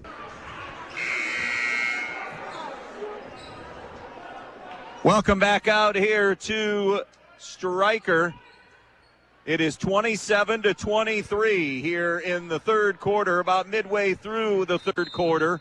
It wouldn't be Pettisville and Stryker if you didn't see the rise up of some emotions here in this one. Juilliard sitting with 3 fouls. Stryker's big. What did Tyler Willis want to talk most about? Well, calming everyone down, but defensively they're going to have to find a way to approach this now with Juilliard not in the game. That's a huge absence for the Panthers. Terrific ISO that time as they isolated Barnum on the weak side with Adkins, who has come back in now. That's a good sign for Pettisville. 29-23, Barnum able to cash in. He has 4. 3:50 to play in the 3rd. Leppelmeyer gives it up to Ripke. Ripke to Jacoby. Give and go back to Ripke. Bumped on the cut, and the lay-in is no good, but he will go to the line. And that's what Jacoby can do. He gets the ball at the high post. He draws so much attention, and Ripke does a nice job moving without the ball down the right side of the lane, and a nice lead pass, and he gets to the basket, ultimately to the free throw line. That's number 2 on Daniel Donovan. Joey Ripke, back rim on the first free throw. 29-23 Stryker, 3:47 to play in the 3rd. Adkins out, Ashelman back in. With Juilliard out, the primary defender on Jacoby, it'll be interesting to see how Stryker defends Pettisville, because now that double team, is it going to come as quickly as it was before? Because Juilliard is such a good one-on-one ball defender. Ripke splits the pair. 29-24. Stryker basketball. They've trailed only once tonight at 2-0. They've led by as many as 11 on a couple of occasions. Cadwell gives to Barnum, gets it right back. Cadwell looking for a screen. Dribble drive, kick out now to Villanueva. Villanueva touches it off to Daniel Donovan. And an offensive foul going to go on Mateo Villanueva, his 2nd, on a screen.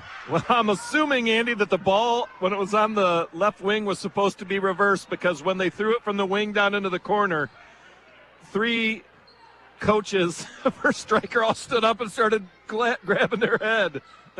Leppelmeyer over to the right side. Beck didn't catch it cleanly. Now it's loose. It's a jump ball, and the arrow says stay right there with Pettisville.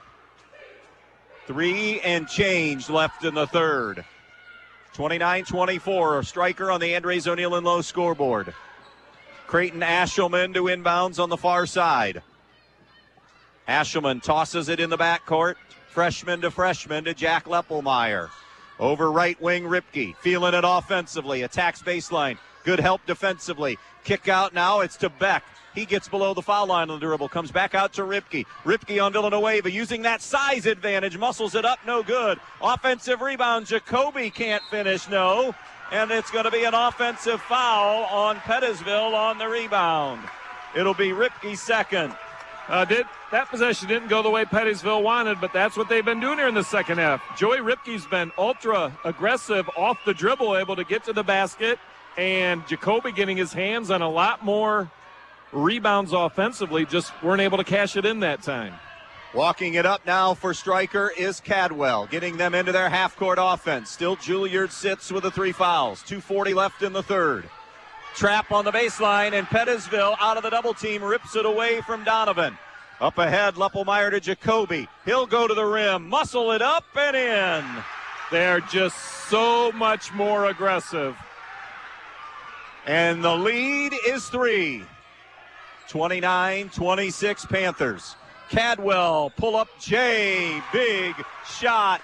Jacob Cadwell when they absolutely needed one. And that's been there all night, and he's taken it and hit it more times than not right there at that elbow. 8 for Jacob Cadwell. Leppelmeyer tries to answer, no good. The rebound attempt ricochets off of somebody. John Huber asking for help from Jeff Ressler. It stays right there. Yes. It'll remain Pettisville ball. Well, if he's asking Jeff Ressler for visionary advice, he's in trouble to begin with, but I think they got that one right.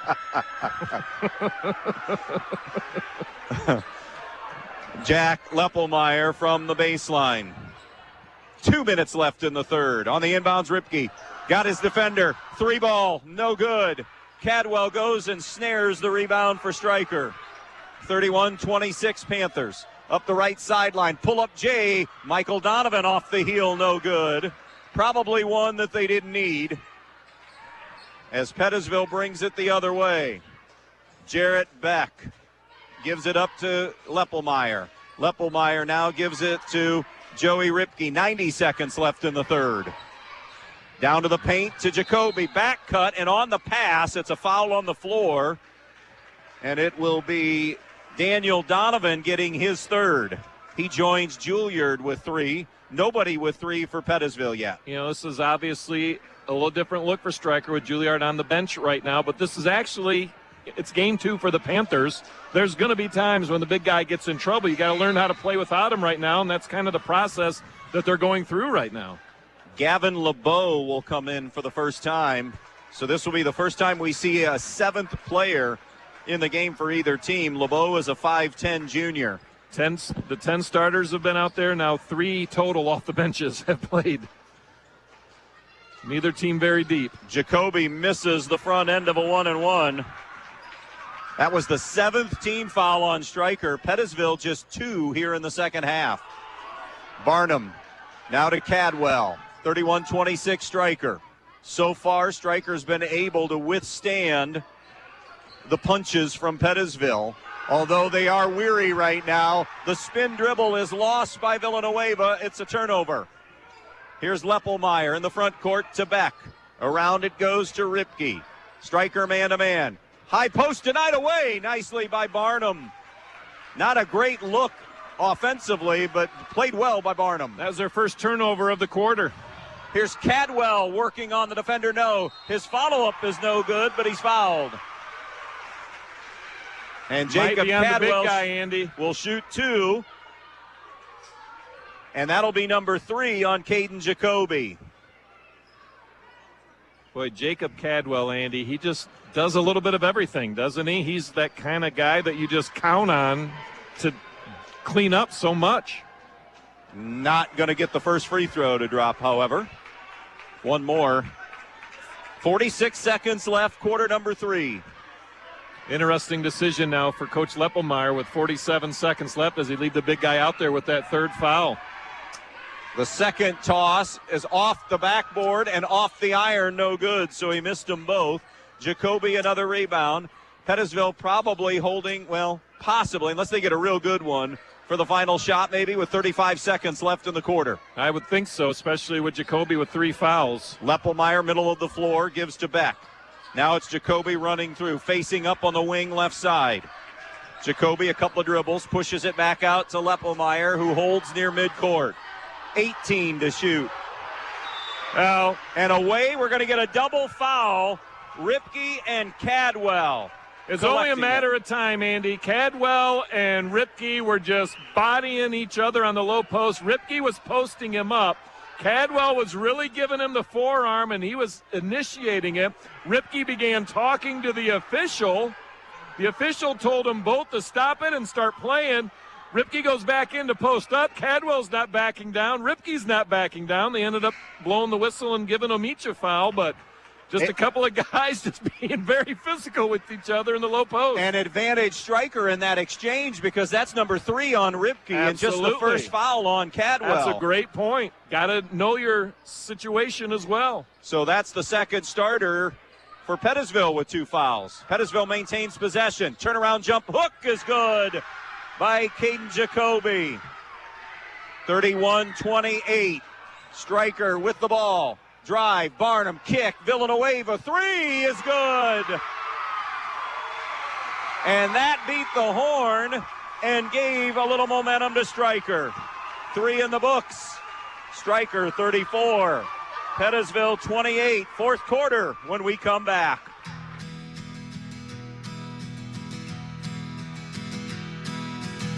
The Eager Beaver Axle is wide open and ready for you. Come in and take your shot at throwing axes or share some drinks and food with friends.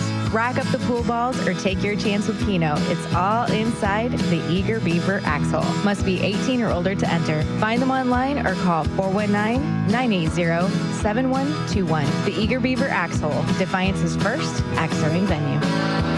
The newest way to save money is also the easiest way to save money.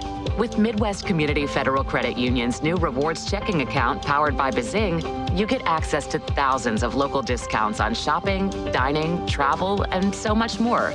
All you have to do is show your mobile coupon and save. No matter who you are or what you do, saving money is for everyone.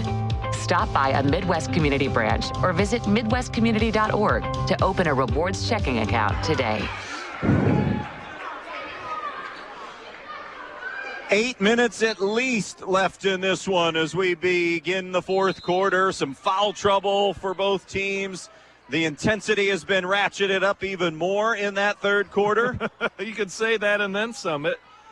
The emotion in the building definitely ramped up. Stryker basketball, Villanueva, same spot, not the same result on that 3, however. On the miss, the rebound to Pettisville. It'll be Leppelmeyer, Ripke, Adkins, Jacoby, and Beck. They're starting 5. Villanueva, Donovan, Juilliard, and Cadwell. We have players on the floor with 3 fouls as we begin things. Juilliard and Daniel Donovan, and a foul, and that's 4 on Juilliard with 7:26 to play. Well, he was behind Jacoby on the low post, and they were just dipping it in and dipping it out. They went back in, and he just kind of reached around. It was just, you could see it. The official didn't want to blow it, didn't want to call it, gave him the free one at first. The second time went in, did the same thing. He had to call it then. 4 on Juilliard. Daniel Donovan with 3. Ripke and Jacoby with 3 each for Pettisville. Jacoby shoots a 1-and-1 and got the bounce, hit the back of the rim, and then bounced straight up and in. Stryker 3 turnovers in that quarter. Pettisville just the 1. Pettisville out-rebounded Stryker 9-4 in that third quarter. All that being said, and the foul trouble now for some key on Stryker. The Panthers, though, still up by 4. Jacoby connecting on both of them. 34-30 Stryker on the Andres O'Neill and Lowe scoreboard. Left to right. Michael Donovan, give and go, got it right back. To the foul line now, spins, goes right side to Barnum. He'll snap it cross court now to Cadwell on the left point. Cadwell to the middle of the floor. Cadwell now on the right side. Little hesitation dribble. Circles back to the far side. Now on the wing to Barnum. Barnum power dribbles to the rim. Swooping up, no good. The rebound of the miss goes to Joey Ripke. Really good all-around game for Ripke tonight. Jumper for 3. Leppelmeyer, no. Rebound, though, Jacoby offensively. He'll take the 12-footer. That's no good. And finally, it's a board for Stryker and Levi Barnum. It remains 34-30, 6.5 to play in regulation. Barnum to Donovan. That's Daniel Donovan. Right back to Levi Barnum. One-on-one against Jacoby. Juilliard out with 4 fouls. Here's Cadwell. Tries to turn the corner. Does. Get the left hand. Unable to get it to go. And an 0 for 3 start from the field for the Panthers here in the fourth. Sean Atkins in the half-court offense. By the way, both teams, 4 timeouts remaining. Next dead ball belongs to Pettisville. And a little bump foul on Cadwell, his second.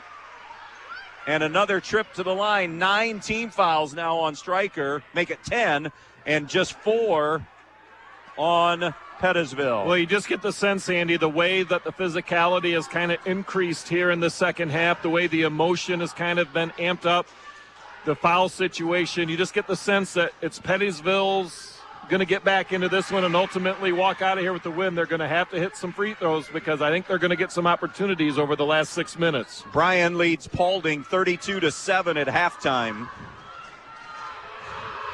Fairview did win that matchup with Hicksville. It did get to the running clock as we anticipated. The second free throw by Leppelmeyer, no good. 34-31, Stryker. Basketball, here is Levi Barnum. Got inside, rotates it out now to Cadwell, high on the left. Ashelman back in for Pettisville. Here's Cadwell. Cadwell picks his dribble up, gives to Daniel Donovan. Got a screen. Donovan at the foul line to Barnum. Barnum, top of the key. 5:40 left in this one and rolling. 34-31 Stryker. And an Ashelman foul, I believe. Yes. Some hand checking out at the top, and I think they're going to. So they've gone as long as they can without calling it. Yeah. It's getting to the point. They blew it down here at this end. They're going to have to start calling it both ways, and they have been, and it's just going to become a factor now. Creighton Ashelman's first, Pettisville's 5th foul, so they have 1 more to give here in the second half. Michael Donovan against the man-to-man, shoved out by Ripke. Gets a high screen from Brother Daniel. Tries to slip it. Goes Villanueva now. Villanueva guarded by Beck. Dribble handoff now to Barnum. Barnum goes to Cadwell. Buying their time with Juilliard sitting in the 4 fouls. When does Tyler Willis go back to him? He's got a number in his mind depending on situation right now. And a turnover by Stryker as Cadwell was going to zig and Barnum thought he was zagging, and he throws it away. I think if Tyler Willis can get to about the 3-minute mark still with the lead, I think that's when he'll maybe think about it. But as long as they're up, he'll keep him on that bench. It's a 1-possession game, though. Shove it into the post. Double on Jacoby. Nice look inside. Beck muscles it home. And it's a 1-point game. Double team came. He just passed right out of it. Found the open teammate. 34-33. A charge is called on Levi Barnum. Leppelmeyer took the charge. So that'll be a turnover. And now Tyler Willis wants to talk it over. 4:43 left in the game. 34-33 Stryker on B-Rock Sports. If you've been thinking about a remodeling project for your home or business, Field Supply Center in Blakesley should be your first choice. Field Supply Center in Blakesley and not only has all the lumber for that project, they also have all the building supplies you'll need, along with everything you need for the project, including the cabinetry, plus the expertise to help make your home even more beautiful. It's all at Field Supply Center, located in Blakesley. Field Supply Center, wishing good luck to all the players in tonight's game. When you think Donaldson's Ace Hardware, you think tools, plumbing, paint, but you need to stop thinking that way. They have so much more. 20% off LED Christmas lights, an Eagle cordless chainsaw for only $369, or an Eagle cordless snowblower, a Craftsman 6-gallon pancake compressor for $129, and all the hand tools you need. You can also get $2 off instantly with your Ace Rewards card on select Duracell batteries too. Plus, check out all their specials on bird food. All this and so much more at Donaldson's Ace Hardware during their Rapid and Red sale going on through the 24th. 4:43 time remaining here tonight in Stryker. Non-conference game, so they'll get to do this all over again later in the year when it really matters. Not that it doesn't matter tonight, but when conference ramifications are on the line. 34-33. Pettisville, a great job in working their way back, handling the pressure, searching for their first lead since 2-0. Jacoby off glass. It wouldn't go. Ashelman saves it to Beck.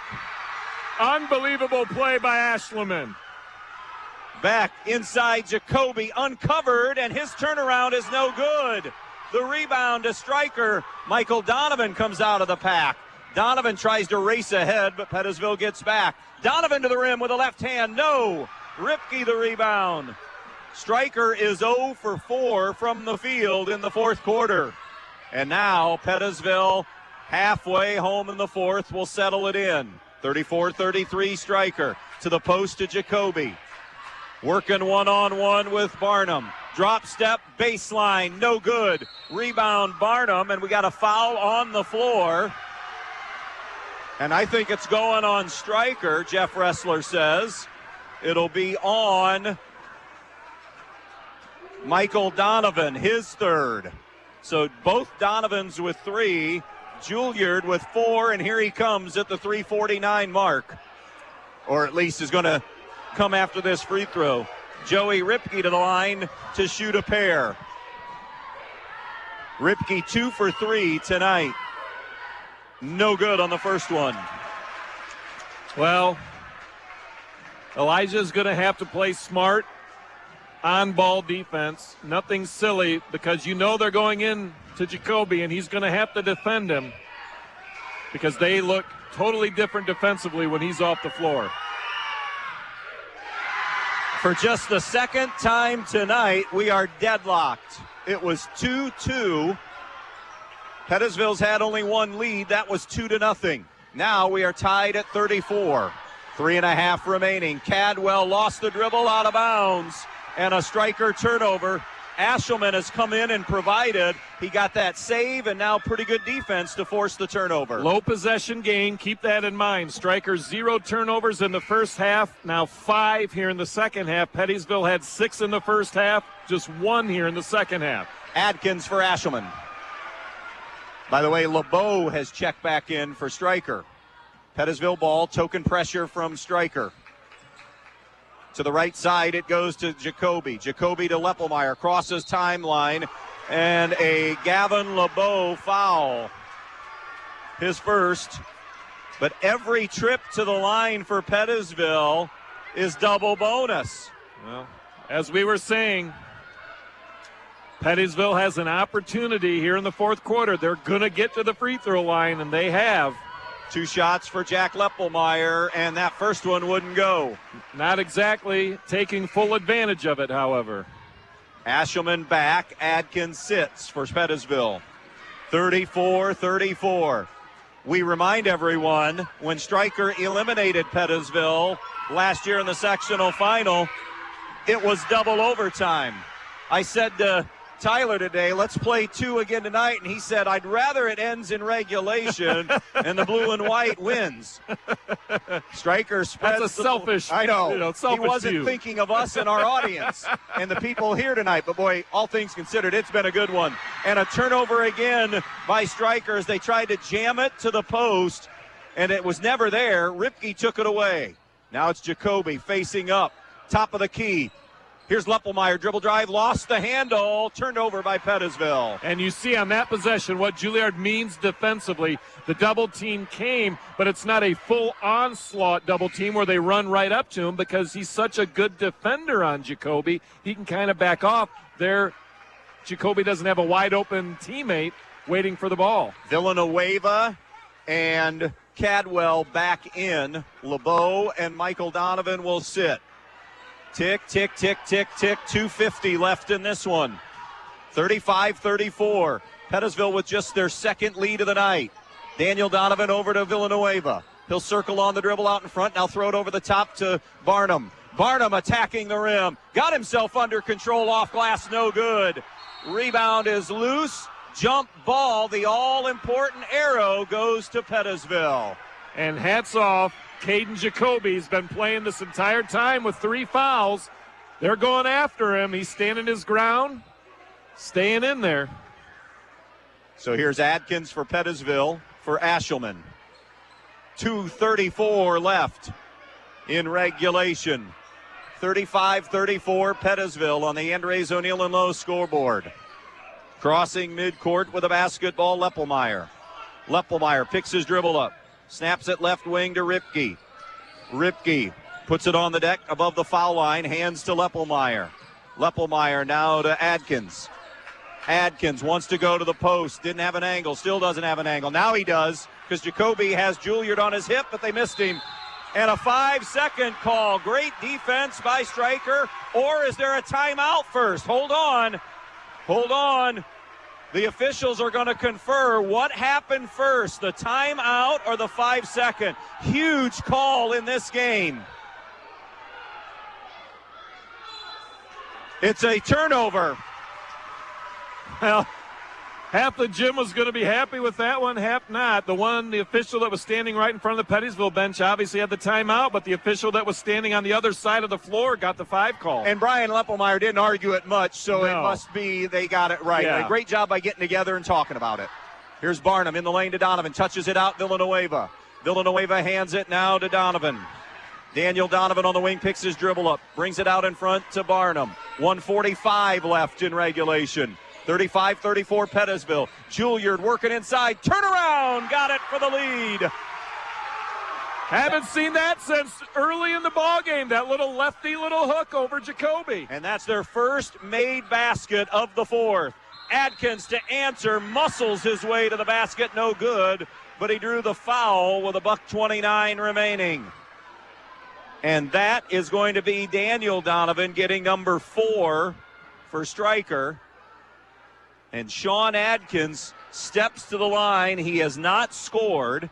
And in 2 games this year, he is 80% at the foul line. 8 for 10. Buries the first of 2. 36-36. 1:29. As Michael Donovan returns for brother Daniel, who has the 4 fouls. Michael Donovan plays with 3. Juilliard, the one right now with 4 on the floor. 2 for 2 for Sean Adkins. Creighton Ashelman for Adkins. 37-36 Pettisville. Here on our Andres O'Neill and Lowe scoreboard. Cadwell deliberately walking it into the front court and into the half-court offense. Gets a high ball screen. Left side floating with the basketball. Comes back to the high right side to Donovan. Donovan to Barnum. Give him go right back to Donovan. Pull-up jumper rejected by Joey Ripke. Great defense by the junior, Joey Ripke. Using all of that 6'5" length. Under a minute to play. 37-36 Pettisville. Beck on the bounce to the right. Double team is coming. Bounce pass Leppelmeyer. Leppelmeyer, middle of the floor, Ashelman. He might be a candidate to go foul. Stick the freshman on the line. Ripke spins, looks at John Huber, gets a timeout. 41 seconds to play in regulation. 37-36 Pettisville. We'll be back in 30 seconds. Good luck and go Panthers from everyone associated with the Stryker Athletic Boosters. The Stryker Athletic Boosters is always proud to be a part of Stryker Athletics, and they want to salute the hard work of all the athletes that are competing this season. If you'd like to be a member of the Stryker Athletic Boosters, contact a coach or a booster member. Good luck and go Panthers from everyone associated with the Stryker Athletic Boosters. 41.7 remaining, 37-36 Pettisville, and you look at the board, 3 timeouts left for both. Dead ball possession arrow favors Stryker, but one big thing in Pettisville's favor, they still have 1 foul to give. That could loom large here in the final 40 seconds of play. And this is where the 6'5" frame of Joey Ripke, who can handle the ball, becomes so effective, because once the inbound comes in, look for Stryker to double team right away. If Ripke can get that ball in his hand, if the double team comes to him and he gets past it with a quick pass, Pettisville could have numbers, could lead to an easy layup. Stryker's got to be careful. Let's just hope this is an omen for a terrific December of boys basketball for us. This has been a good one and a fun one. Sideline inbounds for Pettisville right below us at midcourt here on the near side. It'll be Ripke to throw it in. Ripke can't find anybody. Now flashing, it's Adkins. Adkins, they double him. Adkins, now they triple him. Adkins looking for help and a reach and a foul. Who do they give it to? If they gave it to Juilliard, he's done.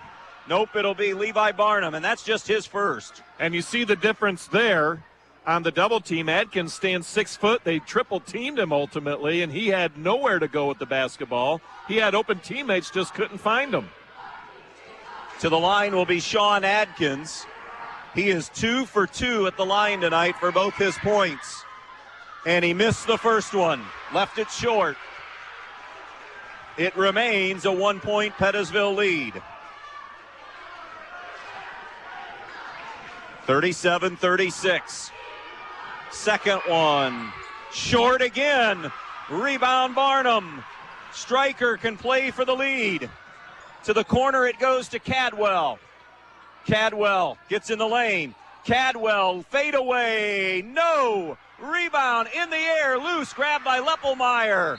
And a rebound and timeout granted to Pettisville with 20 seconds left. Let's take a quick break. 37-36 Pettisville, Birds ball when we come back. The Pettisville Athletic Boosters would like to take this opportunity to wish Pettisville the best of luck in tonight's game. The Pettisville Athletic Boosters understands all of the hard work and commitment of all of the area athletes, especially those at Pettisville. The Pettisville Athletic Boosters. If you'd like to become a member today, contact a booster member. The Pettisville Athletic Boosters, supporting every athlete in every sport at Pettisville High School and Junior High. The Pettisville Athletic Boosters saying good luck Pettisville tonight. 20.3 remaining, 37-36 Pettisville. Pettisville down to 2 timeouts. Stryker has 3. Pettisville still with the foul to give, and the arrow favors Stryker if we have a tie-up. They played the majority of this fourth quarter with those 5 team fouls, Andy. Haven't been hit with the 6th. Not guarding the inbounds. Barnum playing center field. Ripke brings it in to Leppelmeyer. Got it right back to Ripke. Clock ticking, 15-14, and now the foul. Villanueva will send the freshman Leppelmeyer to the line as Villanueva gets his 3rd. I don't think that's a bad foul at all. They made him use almost the entire 5 count to get it in. They had a trap in the corner. They were able to get out of it with a quick pass. Why not foul the freshman and see if he can't go up and hit 2 free throws? He is 6 of 8 at the foul line tonight. Shooting 2. Missed the first one. Pettisville has missed 3 straight free throws now. Keeping the door available for a 2 or a 3 here. Depending on what happens here, it would either be for a tie or the lead. Leppelmeyer got the second one. Coming back in is Ashelman for Pettisville for Adkins. This is a timeout, Stryker. We're going to stay here with 14.8. All right, 38-36. If you're Tyler Willis, you're down 2. What do you like? What are you drawing up right now? You know it's man-to-man. So what are you drawing up? What do you like? Well, I think you're going to see something with Cadwell maybe off the dribble. Maybe Villanueva off the dribble, but at some point the ball is going to get into the hands of Juilliard down on the low post. Look for him to do that quick little drop step move. If he can, if it's not open, you've got Villanueva, you've got, Cadwell on the perimeter, and look for an offensive rebound opportunity, perhaps to Barnum, who's very good at that. But I think the point to be made right now is the point you've been making over the last few minutes, and I guarantee Brian Leppelmeyer is stressing it to his kids. We have a foul to give. If you get beat off the dribble early in this possession, use it. So it'll be Stryker ball coming the length of the floor. Cadwell, Michael Donovan, Juilliard, Villanueva, and Barnum. For Pettisville, it's Ashelman, Leppelmeyer, Beck, Ripke, and Jacoby. Here we go. And there's the foul. Ashelman gave it at the 11-second mark as Cadwell crossed the timeline. So that's the 6th foul. No more to give. Yeah. Right out there at midcourt. 2 timeouts left for both teams. Into the backcourt it comes Cadwell. He's at the volleyball line. High post Juilliard with 6, with 5. Juilliard to the right. Down low, fade away for the tie. No. Rebound, loose. Ball game. Pettisville rallies from double digits down in this one, and they steal one on the road. Let's go to the shot. Pretty good look for Stryker. I don't think you can complain about the look, Andy. He's been able to hit that all night. Got it on the low post on the right side. It was one-on-one with Jacoby. He went to the right, came back to the left, flipped it up with that left hand. A shot that he has hit consistently here tonight. It just did not go in that time. I don't think you can be upset with the shot at all, but wow, what a second half flip for the Pettisville Blackbirds to walk out of here with that 2-point win. Terrific basketball game to start our weekend. The final 38-36 Pettisville. The wrap-up show gets underway when we come back. Have you always dreamed of starting your own business? Are you looking for ways to fund your child's education or save for retirement? Maybe you'd like to buy that dream home. Well, the State Bank can help you meet your financial goals, whatever they may be. With State Bank, you'll get all the products and services you expect from your bank with the personal attention of a locally operated community bank. Find a location near you today. State Bank, member FDIC, an equal housing lender. When you're inside this winter, you want to not only be warm, but also have great indoor air quality. Well, Stark's Plumbing and Heating Services features it all with Lennox and iWave. iWave safely treats the air throughout your home, plus kills mold, bacteria, and viruses. It also reduces odors from pets and cooking, reduces allergens, smoke, static electricity, and dust in the air. And best of all, no maintenance, no bulb, no other parts to replace. Check out Stark's at starksphs.com or phone toll-free 1-800-329-4040. Hi, Dan Stuckey here, broker-owner of Real Estate Advantage Team. Are you ready to sell your home but not quite sure how to get the ball rolling? Give me a call and I will help guide you through the entire home selling process. Making sure you and your home are ready for marketing is key to achieving the highest price possible for your home. I will help prepare you for any obstacles that may arise during the home selling process and put together a marketing plan that will give your home the best exposure possible, including right here on the radio. Selling your home can be an emotional, stressful time, but with over 25 years of real estate experience, my goal is to make your selling experience easy and stress-free. And as a Christian-based business, when you buy your home through Real Estate Advantage Team, I will donate 10% of the company's net income from your sale to a church or nonprofit charity of your choice, honoring you as the reason for the donation. So let's get you moving. Call 419-636-5100. That's 419-636-5100. U-Store Storage in Bryan has 44 new 10x20 storage units available on Edgerton Street in Bryan. With 24-hour access and well-lit facilities, U-Store Storage has a unit just for you. Residential and commercial warehouse space is also available. Looking for a storage unit in the Stryker area? Stryker Mini Storage on Industrial Drive has units as well. For all your storage needs, give U-Store Storage or Stryker Mini Storage a call at 419-636-2545. Welcome back out here to Stryker. It goes to the wire, 38-36. Pettisville with the win. Brian Leppelmeyer, head coach of Pettisville. Just another night at the office when it's Pettisville Stryker, right? Congrats on the win. Thank you. Yeah, definitely. It feels like February.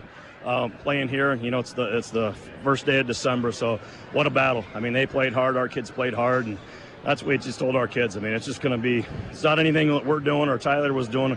The kids were just playing hard. Tale of two halves for you, and Adam made the call right away. I mean, I think it was a trip or two in. You could already see your kids were a lot more aggressive offensively in that second half. I got to believe a halftime theme then coming from you guys, you and your staff. There were probably a few words at halftime, a little bit of motivation, a little bit of challenging from our guys. Yeah, I think the biggest stat, I think, was they had 7 offensive rebounds in the first half. Our stats show that they got 1. I think it was the one late there. We challenged our guys to clear the glass. They cleared the glass. We took care of the basketball. Made a more concentrated effort trying to get inside. And they came out and had a great game plan, little matchup zone, kind of got our guys out of sorts a little bit where we try to hit our spots. Yeah. Adam? Not only more aggressive, Brian, in the second half, but I thought you were a lot cleaner dead even about on the boards at halftime. I had you unofficially +9 in the second half and only 3 second-half turnovers for your kids. Yeah, correct. Yeah, we know we were sloppy with the basketball, and that's been a little bit of our problem here in our first game against Delta, just being sloppy with it.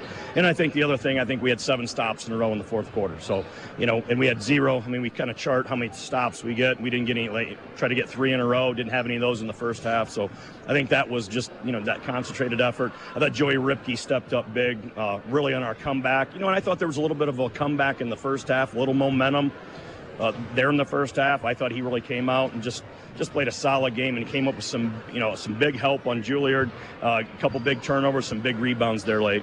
Great job. Part of that aggression, shots weren't going for you tonight. Unofficially, I had you 10 for 40 from the field.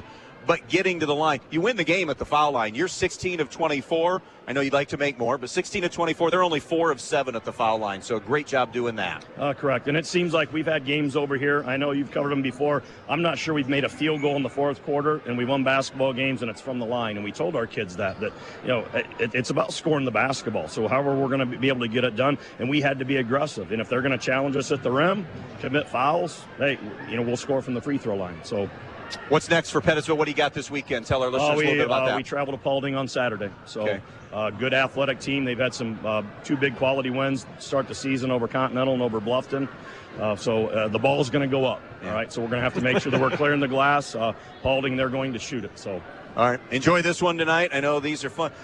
We know we're going to see it a second time.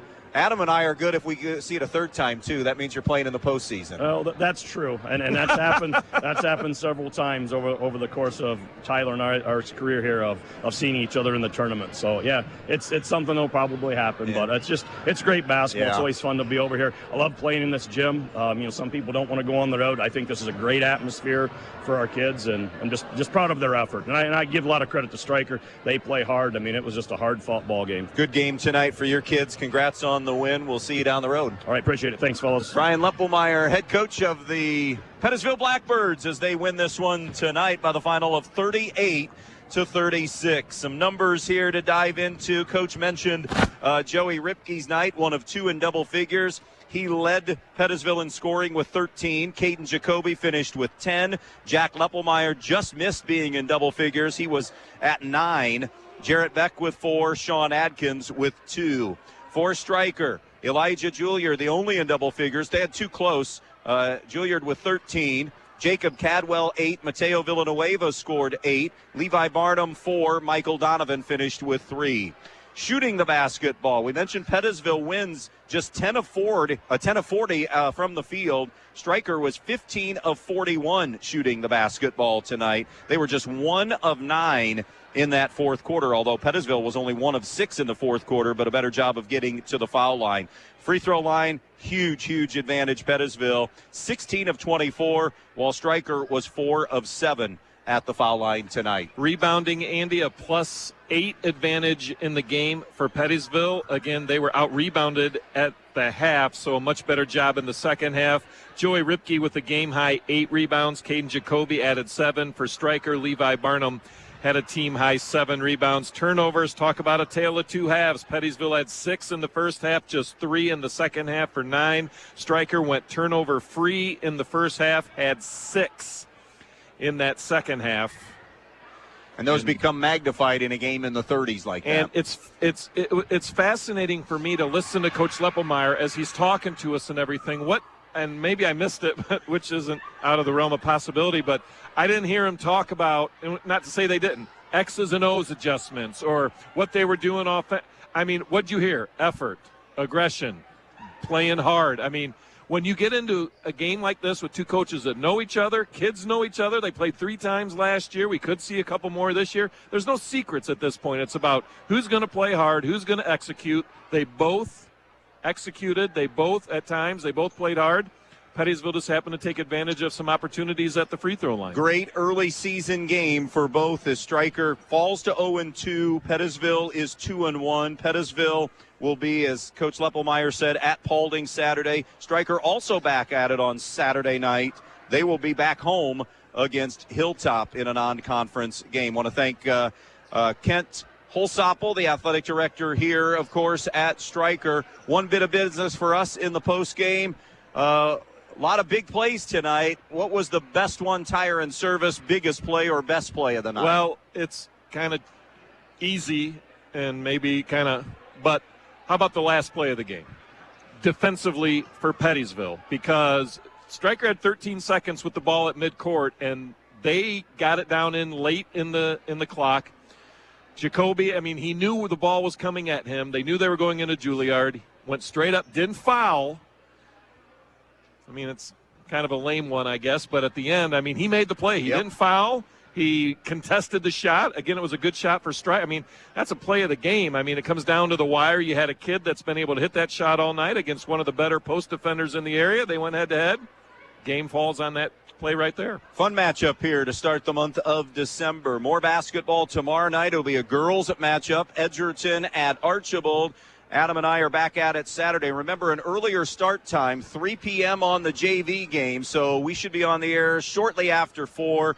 You would anticipate tipping close to 4:30 on Saturday. Our first look at Eden, and I don't know if I've done a regular season game with Ottawa Hills. I've seen them a few times in postseason over the years, but bulk of that team from a really good football team in football season, and they're athletic, and they've got some youth mixed with experience. Matt Ripke finding his team right now. They struggled on opening weekend scoring the basketball, but they're going to be so well coached, and it's going to be a competitive game because of what Coach Ripke does. So looking forward to that on Saturday. Yeah, every year coaches have to deal with graduation. Guys coming back, you can make an argument no one lost more important players, whether through graduation or even with Eden injury-wise from the football season, than Matt Ripke. He's going to have his hands full. They've got some young kids that are coming up that are very talented, but never count them out. He'll have a game plan ready to go, but curious to see Ottawa Hills. Very athletic team, we know that. Good one tonight in non-conference, and it goes to Pettisville as they travel back from down 11 on a few occasions to win this one tonight, 38-36. That's going to do it for our coverage tonight of high school boys basketball. Again, tomorrow night, Edgerton at Archibald in girls hoops. For Adam Gubernath, Andy Brigle saying so long. More rock on the way here on a Thursday night on B-Rock 100.9.